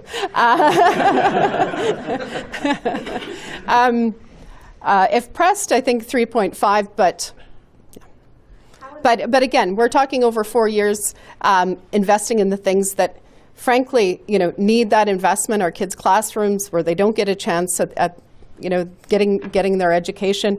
Not just investing in healthcare, but working with healthcare workers to ensure that we preserve what people in this province and right across this country value, that is our public healthcare system. It can be done. As I said, the problem is not revenue in this province. The problem is mismanagement and a lack of effectiveness from a very tired and out-of-touch government that has stopped listening to people. All right. So there, when you heard her laughing the first time, right, because she was being asked about, so is the Sask Party's assessment of your numbers good? Right. Sask Party is estimating the cost of Saskatchewan NDP promises made before the writ was drawn at over $4 billion. She says, and this is what I liked about it, because the journalist was pressing her, says, well, we'll have the numbers soon like this. Well, okay, well, if absolutely came back a second time, said, sort of ballpark, third time, if I was really pressed, I'd have to say they come in at about 3.5 billion. So she did answer. Right, there was a back and forth like this. Says, if pressed, I will. So she's not trying to run away. She's not trying to avoid. She's trying to give actual answers with substance. Doesn't want to give an answer that she doesn't really know firmly what the number is, right? But around 3.5. But then says specifically, but you need to understand that's 3.5 over 4 years, not 3.5 a year, and it's to invest in the stuff. Basically, there's a deficit in these areas of investment, similar to what Harper left us federally, by announcing money and then pulling it back.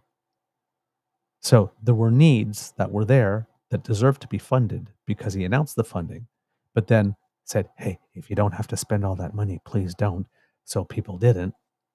Because those needs that the money that was earmarked for but didn't get spent on were still there. And things got worse. So it would require more money to fix them because they were allowed to fester. So people need to understand that all deficits are not in dollars when you're measuring them.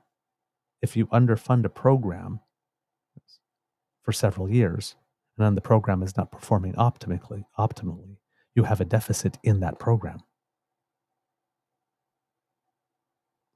Now, you don't know what the dollar amount is yet to be able to fix it, but there's a deficit in that program. You've just transferred the deficit, you've balanced the books, but you've created a deficit in services that needs to be filled, which will require money. Right? So beware of governments that shift deficits around so that the number that we all focus on, the one in the budget, gets shored up. Because ultimately that just doesn't help anyone at all. Now, the polls are a little bit all over the place. If you're looking at the aggregator 338, it says that there are some polls that show Saskatchewan Party with a 10-point lead. Main Street Research, which has an A- rating, and it's the one that's the best rated in this, other than a research company. But they haven't put anything out since February. So, but Main Street is the latest one that has the best rating. It has an A- rating and has the Sask Party with a 10-point lead. Angus Reid has them at a 7-point lead.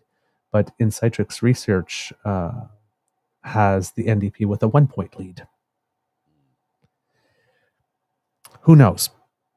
So, if you're in Saskatchewan, given that you have pollsters one saying one has a 10-point lead, the other one saying that the whole other party has a 1-point lead, that it's neck and neck. Don't focus on the polls. So if you're seeing a 10-point lead for the Sask part and you're thinking, oh, well, there's no point, the NDP have lost again, don't. That's not where things are at yet. That's not where things are at yet. And that election day, I believe, is on the 28th. So there's still a lot of time for stuff to happen, and the debate has not yet happened there. Let's go to the next clip. She is asked about increasing royalties on oil and gas and the carbon tax. And this here, the answer that she gives is proof that in Saskatchewan, as seems to be the case in Alberta, as seems to be the case in Manitoba, the NDP really is the new version of the Progressive Conservative Party. Okay. People. It has to be both. I'm wondering if you can assure voters today that the NDP won't touch potash royalties, won't touch resource royalties. Wonder if Yes. Yeah, that was part of the initial statement on not increasing taxes. What about the carbon tax specifically? What's the limit around that? As it has been from day one, our call has been for the carbon tax to be scrapped. This is a measure that has not been effective. We have increasing costs and increasing emissions at a time when we can't afford either. It's not been effective. It is also terribly unpopular, and that has been our position for a very long time. There are other ways that we can reduce emissions without punishing provinces such as ours that have historically contributed so much when it comes to energy generation in this province.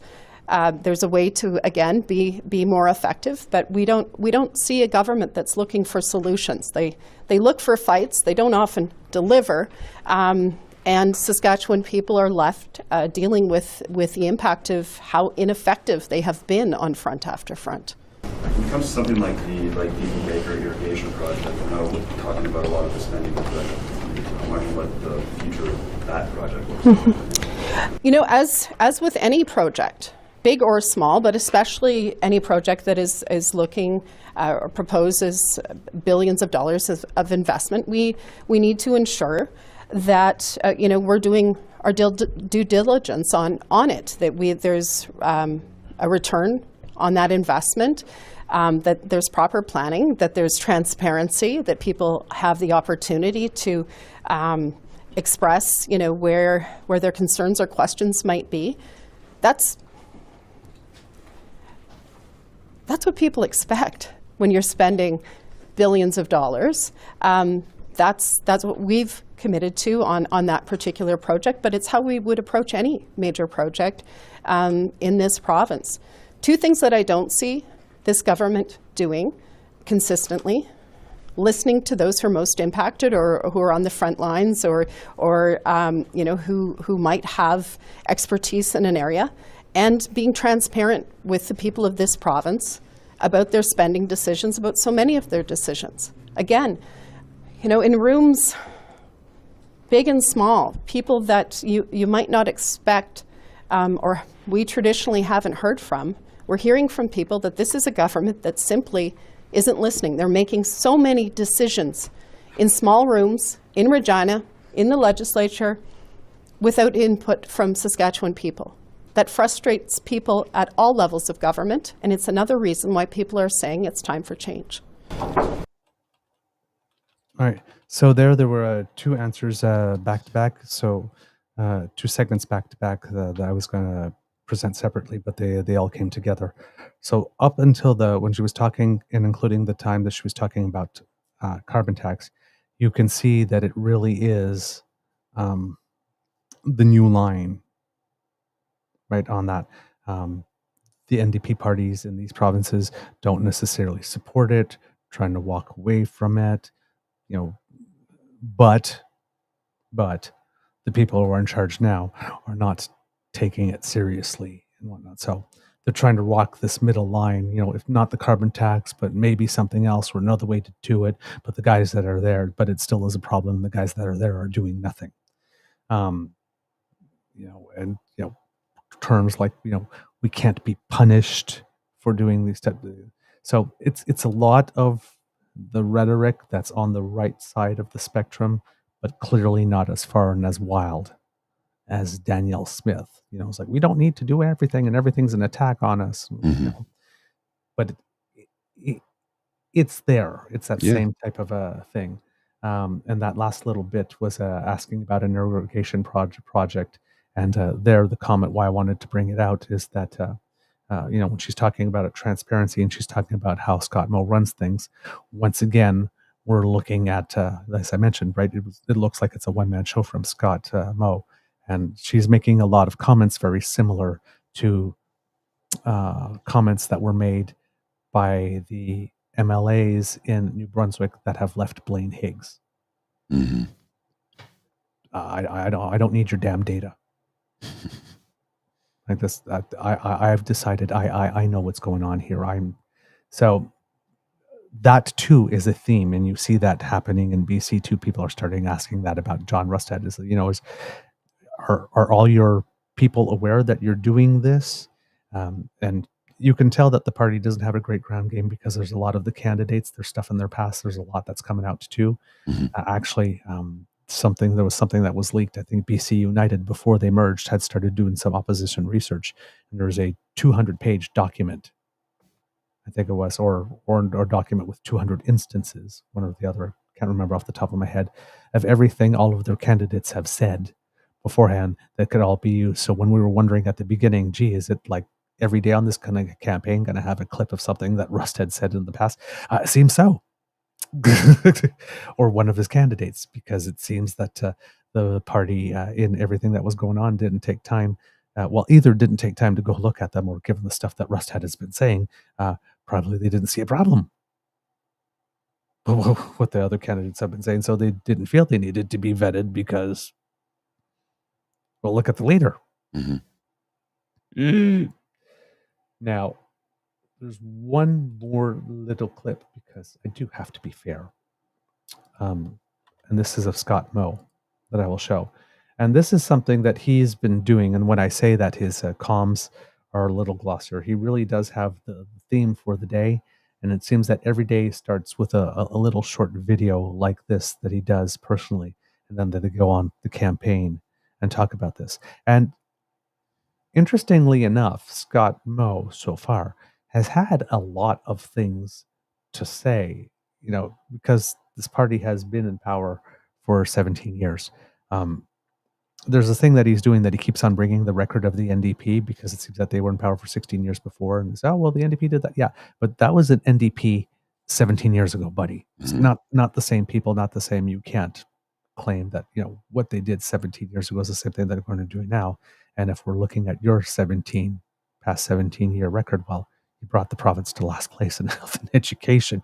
You're the highest in terms of teen pregnancies and STDs and on and so on and so forth. Yeah, it just gets bad and bad and bad. Right. So, I mean, all the things that the conservatives say, like after when liberals come in and, 2 years after they come in, Harper left us a mess. Well, oh, you're blaming the other guy again. Well, sometimes you are, because sometimes the mess that they made takes 4 or 5 years to clean up. Yes. So it sometimes is their fault. But once you get to the point of, but people want to stop hearing it after 2 years. But when you're at 17 years and said, watch out for the other guys. The other guys remember what happens. First of all, there's a whole generation of people that don't remember. You've been there longer. There's a whole generation of people that have probably died since then. It's a terrible campaign approach to say, look what the other guys did 17 years ago when we weren't in power. Yeah. I'm sorry, what? But it's like, there's a whole bunch of people that have died since then. And there's a whole bunch of new people that are entering the voting age who don't remember that. Yeah.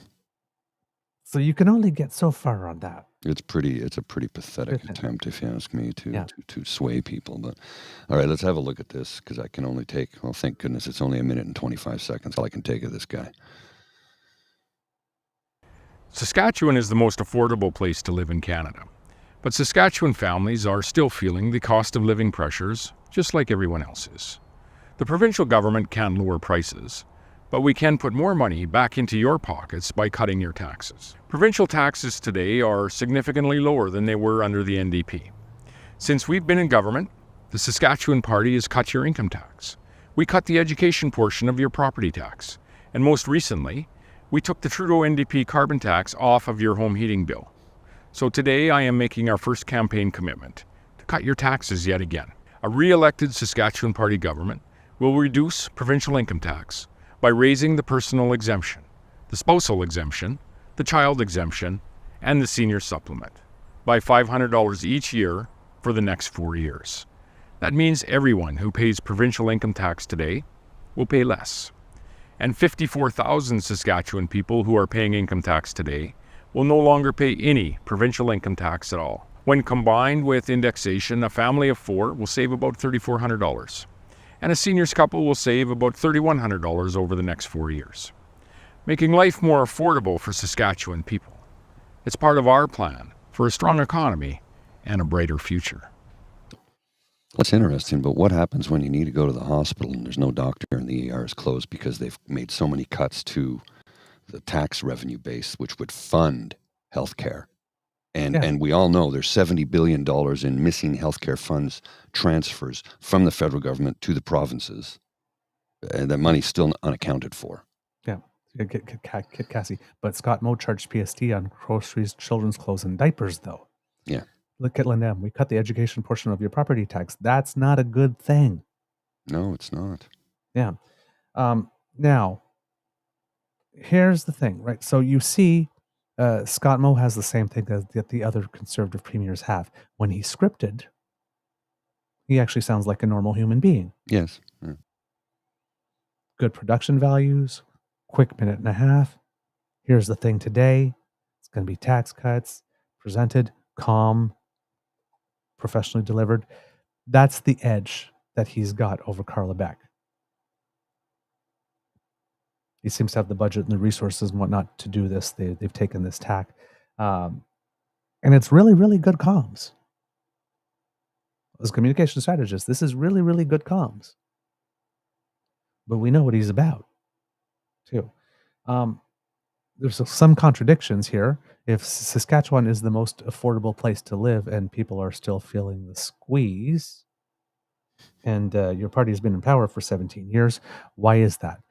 The other thing is that the height of the inflation crisis and the supply chain crises and all that type of stuff was over the last 2 years. Where was he over the last 2 years with this $3,400 allegedly to help them with the cost of living? He was nowhere to be seen, but now there's an election. I've got some money for you. Because when we had 8.1% inflation, that was the time to come up with some tax relief. Yeah. For people. 2 years, they've already gotten over the worst of it. Now, some people have accumulated debt and whatnot, but you're 2 years late. Notice also that the distribution of that tax relief, again, families with children, seniors, when we know the crunch is with single Canadians, young Canadians, 18 to 34, the Indigenous, and the disability community.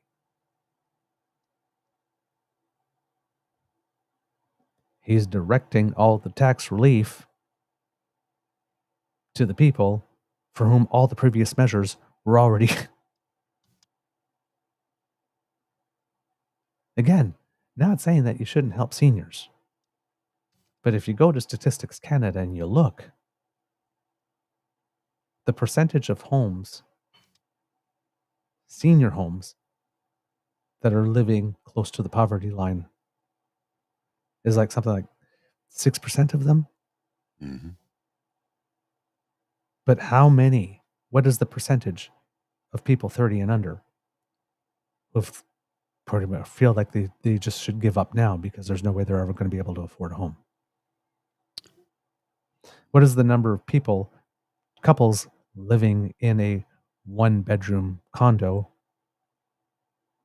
who we've been told by I think it was Andrew Adam Vaughan Adam Vaughan. Adam Vaughan in Toronto, when he did the study and found out that in Toronto, now I know this is talk about Saskatchewan here, but in Toronto, when he found out that 90% of new residential construction projects were like 1 bedroom or smaller condos in Toronto. It's like, it's a great place to make a baby, not a great place to raise a baby.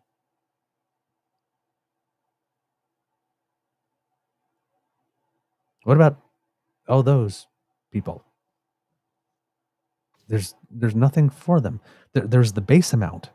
Every time a single Canadian gets some tax relief, it's when it's something like the base amount, the base exemption is raised, because it's a general measure that applies to everyone. But that pool of money is divided among absolute everyone who files. So you get such a tiny portion of it. You get such a tiny portion of it that what real substantive material difference does it make to your life? It doesn't give you $3,400 more a year. Might give you 150, 200, 300, but it doesn't give you all that much. No. So he's got a pool of money, and he knows which population groups are having it the hardest right now, but he's still directing the money to the groups who are not first in line to needing it, but the groups that do vote for him.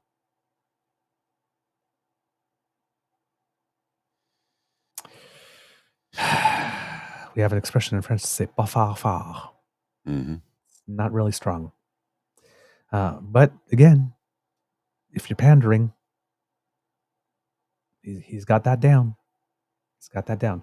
So Carla Beck does have, like, I know those of us on the center to the left side of the spectrum can't understand how this guy, just sort of like Doug Fode, how are they so freaking popular still?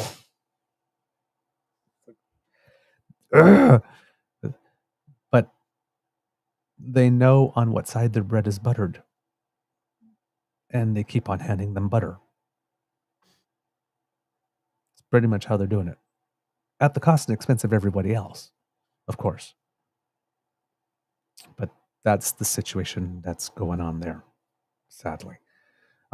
So we will have more Saskatchewan election stuff for you, particularly from the launches and getting into the thrust and parry of what's been going on over the past few days. But wanted to drop that here for you, Kits and Cubs, because I know that we have some listeners in Saskatchewan, and I don't want you to believe that we have forgotten about you or that we're jumping over you. We're not.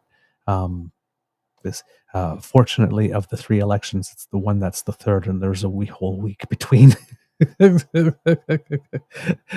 one of them and the other. So yeah, our Saskatchewan coverage might get a little backloaded, but we will have it, and we are hoping to get a guest on to be able to speak to what's going on over there as well for you, Kits and Cubs. And we have sent a message out, a request out to Carla Beck's office, hoping for an interview. We have not heard back, unfortunately. So right now it's not looking like that will happen. But we did reach out, same thing in BC. We sent a letter to David Eby's office asking, and we have not heard back as well yet, unfortunately. Oh, well.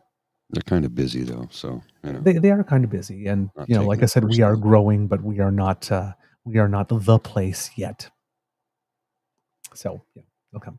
On that, though, we did get some good news, Mr. Grizzly, because we sent in a request for media accreditation for an event, and it appears that we have received it. So I'm very excited about that. In Ottawa, from October 29th to 31st, there's a national conference on ending homelessness.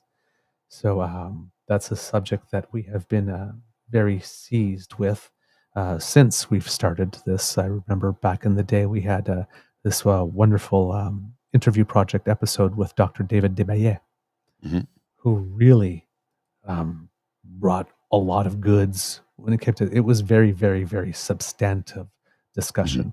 Was one of the ones that we're the most proud of, actually. So information might be a little dated, but if you look for it in our archives, that would be really great. There's some good information in there.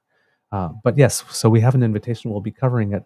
And two of the reasons we really wanted to cover it, other than the issue of homelessness, is because they will have two guest speakers, well, three guest speakers, actually. At the time we applied, we only knew of two.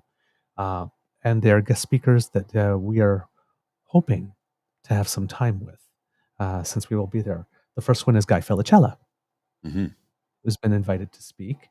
And as we know, we talk about him a lot. He will share his story, one of survival, of transformation, and of hope, as well as his vision for a future without homelessness, where nobody has to go through a similar experience as his. And hopefully he has agreed to have a chat with us in general. We hadn't set a date and time, and I'm going to ask him if while he is in Ottawa would be a good time to do that, so we could do it face to face, because Mr. Grizzly got me some snazzy equipment. I believe it's a microphone that actually plugs into my phone. Yeah, I have the same kit. Similar, well, very similar kit. It's the one I used when I was in Calgary for the summer, and I have some handheld attachments with mic flags. Yeah. Give me a second. I'll show them to you. There you go.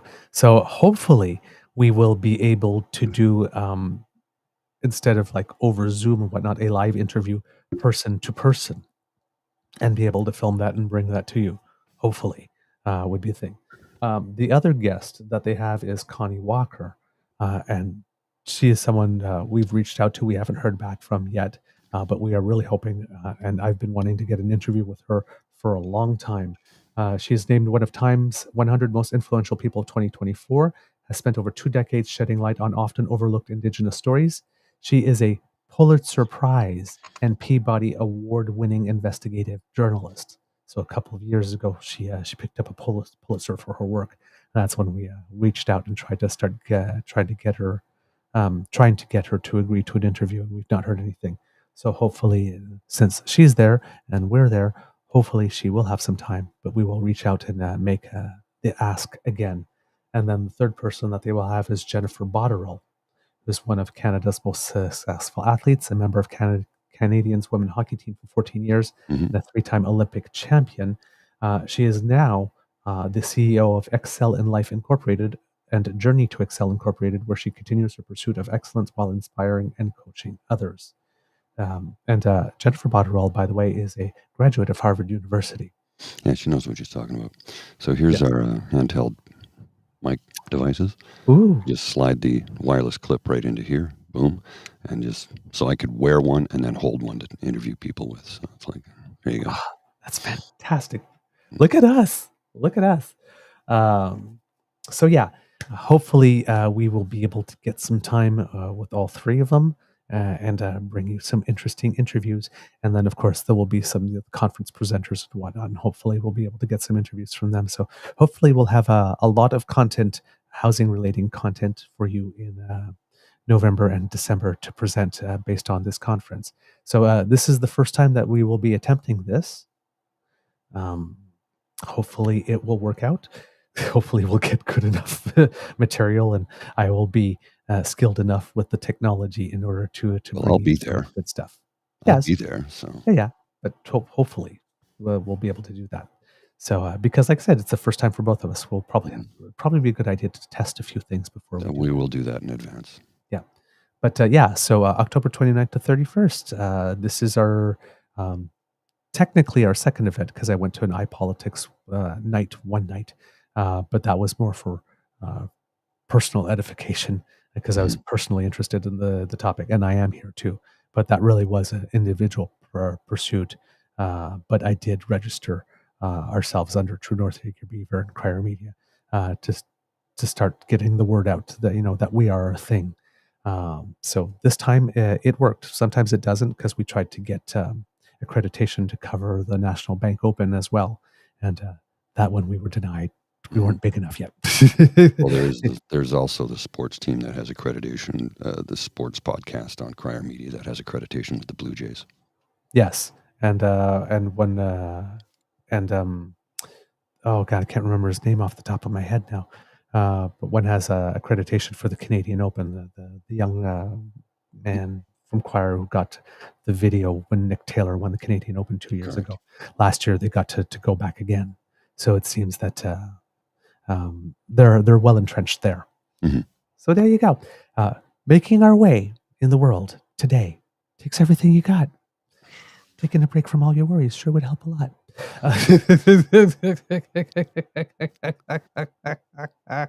We're making our way. We're making our way slowly but Mhm. surely. Mhm. We're getting there. We're getting recognized. So yeah, we're really happy about that. So yeah, hopefully we'll have some great content for you.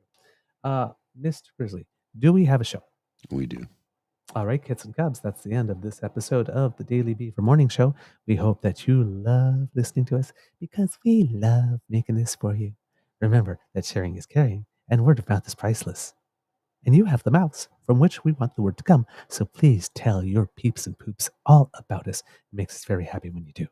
Now, if you would like to be sure that you do not miss a single episode of our wonderful and delightful podcast, of course, I'm a little biased, but then you don't have to because of the Ray Girl. She sponsors us. She sponsors our pod page. So you go to podpage.com/the True North Eager Beaver, lowercase letters with a hyphen between each one of those words, or scan that QR code that has just appeared under my chin, and that will take you right there. If you click subscribe, when we have something fresh off the bandwidth, it comes directly to you. Boom. No fuss, no muss. Easy peasy. Now, if you would like to support us in other ways, then you need to make like Kit Elaine and surf yourself on down to the True North Eager Beaver Media Incorporated YouTube page, where we have some buttons for you: like, share, and subscribe. If you click them, as Kit Cassie recommends we do, well then, kits and cubs, that helps us a lot. It really does. And it makes us happy, and it helps us produce the show for you. Now, if you would like to support us in other ways, that QR code that's by Mr. Grizzly's head will bring you to our coffee page, which is where you can find our tip jar. So if you would like to support us financially and would like to offer us some encouragement, because, there are some costs that come with producing the show. And of course, we offer it to you for free. If you would like to help, that would make us very happy, and it would indeed be quite appreciated. So you scan that QR code there, or you go to our coffee page, ko-fi.com/eagerbeaver, lowercase letters, all in one word. And if you want to send us a little something there, that helps us out a lot. Our recommended donation is $3, but of course you can give whatever you like. If it's more, if it's less, we appreciate that very much. And if you are not able to, please do not worry, because the gift of your attention and participation is the one that we cherish the most, and we appreciate all communication from you, and we like to hear from you. So truenortheagerbeaver@gmail.com is our email address. Thank you, Kit Jen, for the love. Great show, fellas. Aw, thanks. Love that. truenortheagerbeaver@gmail.com is our email address. You can write to us at our Twitter feed @TrueEager. You can leave us a note right here on our YouTube page, or you can go to our Facebook blog page, True North Eager Beaver, and tell us what you think. We appreciate praise and constructive criticism. Please be gentle, of course. But yes, we appreciate it all very much, and we thank you for everything that you do for us. Because democracy is something that you do, kids and cubs. Remember, as we mentioned, there are elections going on in Saskatchewan, but as well in New Brunswick and British Columbia. Please plan your vote, research your candidates. This is very, very, very important.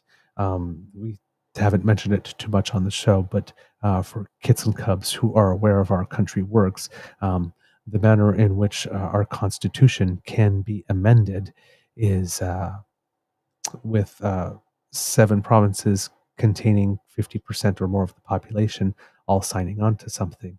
And we have a situation brewing where we could have that 7 ideologically minded, at least 7 provinces governed by ideologically minded conservative premiers with a potential prime minister PP. And in Quebec, a few years down the road, potentially a Premier Paul Saint-Pierre Plamondon of the Parti Québécois, who has already vowed that he will hold a referendum in his first term. And that seems to me to be a very, very, very, very nasty combination of people if we want to maintain Canada as being one country and maintain our charter as we know it. So we have to flip some of those provinces. It's not, if you remember in the United States when Hillary Clinton was running and people were saying, oh, well, I don't know if I can, I would like a woman, but not that woman. And there was that Batman and Robin meme where Batman's slapping someone across the face. Robin, he's slapping Robin across the face. And Robin's going, I don't know if I can trust her. And he's going, 3 Supreme Court justices. Think of the big picture. Well, the big picture here is 7 provinces run by conservatives with a conservative government. They will propose amendments to our charter. Of course they will. And they will, other than they won't have a friendly Senate, but they will push them through. And if there's a Paul-Saint Pierre Plamondon as leader of Quebec with the PP, this guy is so ornery and prickly. And all the commentary is anti-Quebec. You can bet that he's going to push him to go because it is in the Conservative Party's long-term interest to have a Canada without Quebec because Quebec very rarely votes Conservative. So, ringing the alarms here. We are very well set up for that. And the best line of defense to protect against this right away, the quickest way, is for British Columbia to remain in NDP hands, and for at least New Brunswick to flip to outside of Conservative hands. And if Saskatchewan could go too, that would be a huge sigh of relief. So we are in a situation where all 3 provinces could, where British Columbia could stay in hands and the other 2 could flip. There is fatigue with Mo, and there's definitely fatigue with Higgs. But we, the voters, need to get out, strategically vote if necessary, and really support. This is not one where you stay home. All right? So we try to make light and we try to make some jokes and, present some entertainment. But the situation is that, if you understand the civics of our country, we are teetering. With the United States, it was their Supreme Court. Fortunately, our Supreme Court doesn't work that way. But here's, if we have 7 provinces, if we do have the 750 thing, and it's all led by conservatives, we are setting ourselves up for wholesale changes to our Constitution that a lot of us will not be happy about. So you need to get out and vote. And you need to bring friends with you. And you need to convince people that if you are, particularly in Saskatchewan and New Brunswick, but also British Columbia, which it seems that Rustad's, according to the latest polls, Rustad's little flights of fancy is starting to affect him and he's taking a little dip. So there might be a gap opening there. But it's not won until it's won, and it's not won until all the votes are counted. So up until the moment that all the votes are counted, you do whatever that you can do. All right? Mr. Grizzly, sorry, that was a long because democracy is something that you could do, but the chess pieces are on the board and they are being moved and you need to be aware. Mr. Grizzly, do you have some words of wisdom? I'm going to sum it up in an image. The image, for those of you who are listening, is the image of a man standing on a gigantic pile of money, pointing down at somebody holding a placard that says, raise the minimum wage. And the rich man on the giant pile of money said, your greed is hurting the economy. What I'm trying to say is, remember, unionize, fight for your rights, get paid a better wage, because the wealthy and the powerful will keep you down under their boot heel forever if they can. Go get yours. Go get it. Know what you're worth. Go get it. I'll see you. You are listening to a True North Eager Beaver Media Incorporated podcast. The True North Eager Beaver podcasts are proudly brought to you by our founding sponsors, the Misfit Mysteries from Corvid Moon Publishing, your source for science fiction, fantasy, and cozy mysteries featuring a broad diversity of characters. CanadianTarot.com, their uniquely Canadian online eclectic tarot community, and the Peppermaster, hot pepper sauces made from farm-fresh ingredients to thrill your taste buds and expand your mind. We are grateful to the Crier Media Network for its support, Pete Jarvis for our artwork, and Paul Joseph Something for our opening and closing sequence music.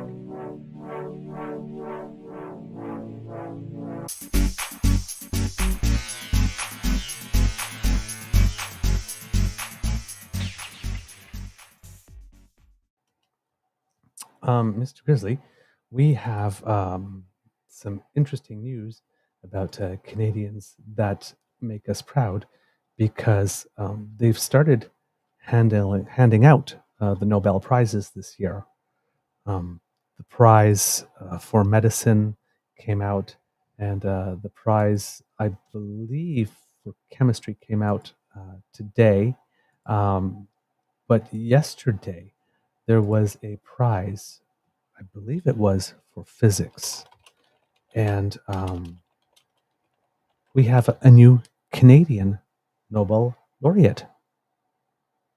He shared the prize, but his name is Mr. Geoffrey Hinton, who won. Is he sharing the prize or is he all alone? Because he shared the prize with a man named John Hopfield, and I'm trying to bring it up right now. They won the prize in physics, quote, for foundational discoveries and inventions that enable machine learning with artificial neural networks. So has something to do with AI here. And it says here, this is talking about John Hopfield. John Hopfield is from Princeton, and Hinton is from the University of Toronto. And it says that these year's 2 Nobel laureates in physics have used tools from physics to develop methods that are the foundation of today's powerful machine learning, the Royal Swedish Academy of Sciences noted in awarding the prize today.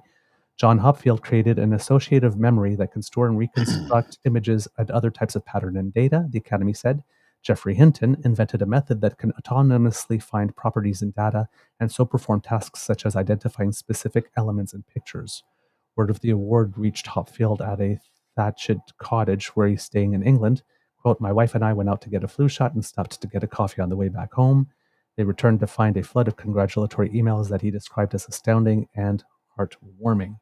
Hopfield is the Howard A. Pryor Professor in Life Sciences Emeritus and Professor of Molecular Biology Emeritus. He holds an associated faculty status in physics and neuroscience. He taught for 16 years as a professor of physics and helped establish the Princeton Neuroscience Institute. So he is really well known. Now, Mr. Hinton, however, from Canada, is already paying it forward, which is very interesting. And we'll put up a picture of him here for you so that the kits and cubs can see.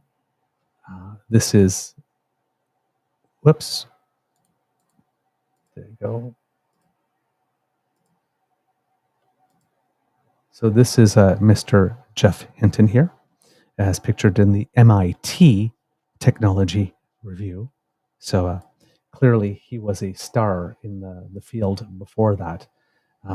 But he has come out, because he's at the University of Toronto, and has already given an interview stating that he is not pleased at all with what's going on with the Ontario Science Centre. Mm-hmm. So he's already paying it forward. According to the University of Toronto, Geoffrey Hinton is a university professor emeritus of computer science at the University of Toronto, has won the Nobel Prize in Physics for 2024, widely regarded as, quote, the godfather of AI. Hinton shared the prize with John Hopfield, Princeton University, for foundational discoveries and inventions that enable machine learning with artificial neural networks. Hinton said he was flabbergasted at the honor as messages poured in from around the world. Quote, I had no expectation of this, he told University of Toronto News shortly after the win was announced in Stockholm Tuesday morning. I am extremely surprised and am honored to be included. He later told reporters at a press conference he was, quote, in a cheap hotel in California with no internet and a poor phone connection when he was notified about his Nobel Prize. Quote, I was going to get an MRI scan today, but I think I'm going to have to cancel that. Hinton and Hopfield are credited with wielding tools from physics to advance basic research in the field. Specifically, Hopfield created an associative memory that can store and reconstruct images and data, while Hinton invented a way to find properties in data and perform tasks such as identifying specific elements in pictures. On behalf of the University of Toronto, I am absolutely delighted to congratulate University Professor Emeritus Geoffrey Hinton on receiving the 2024 Nobel Prize in Physics, said U of T President Merrick Gertler of the the U of T community is immensely proud of his historic accomplishment.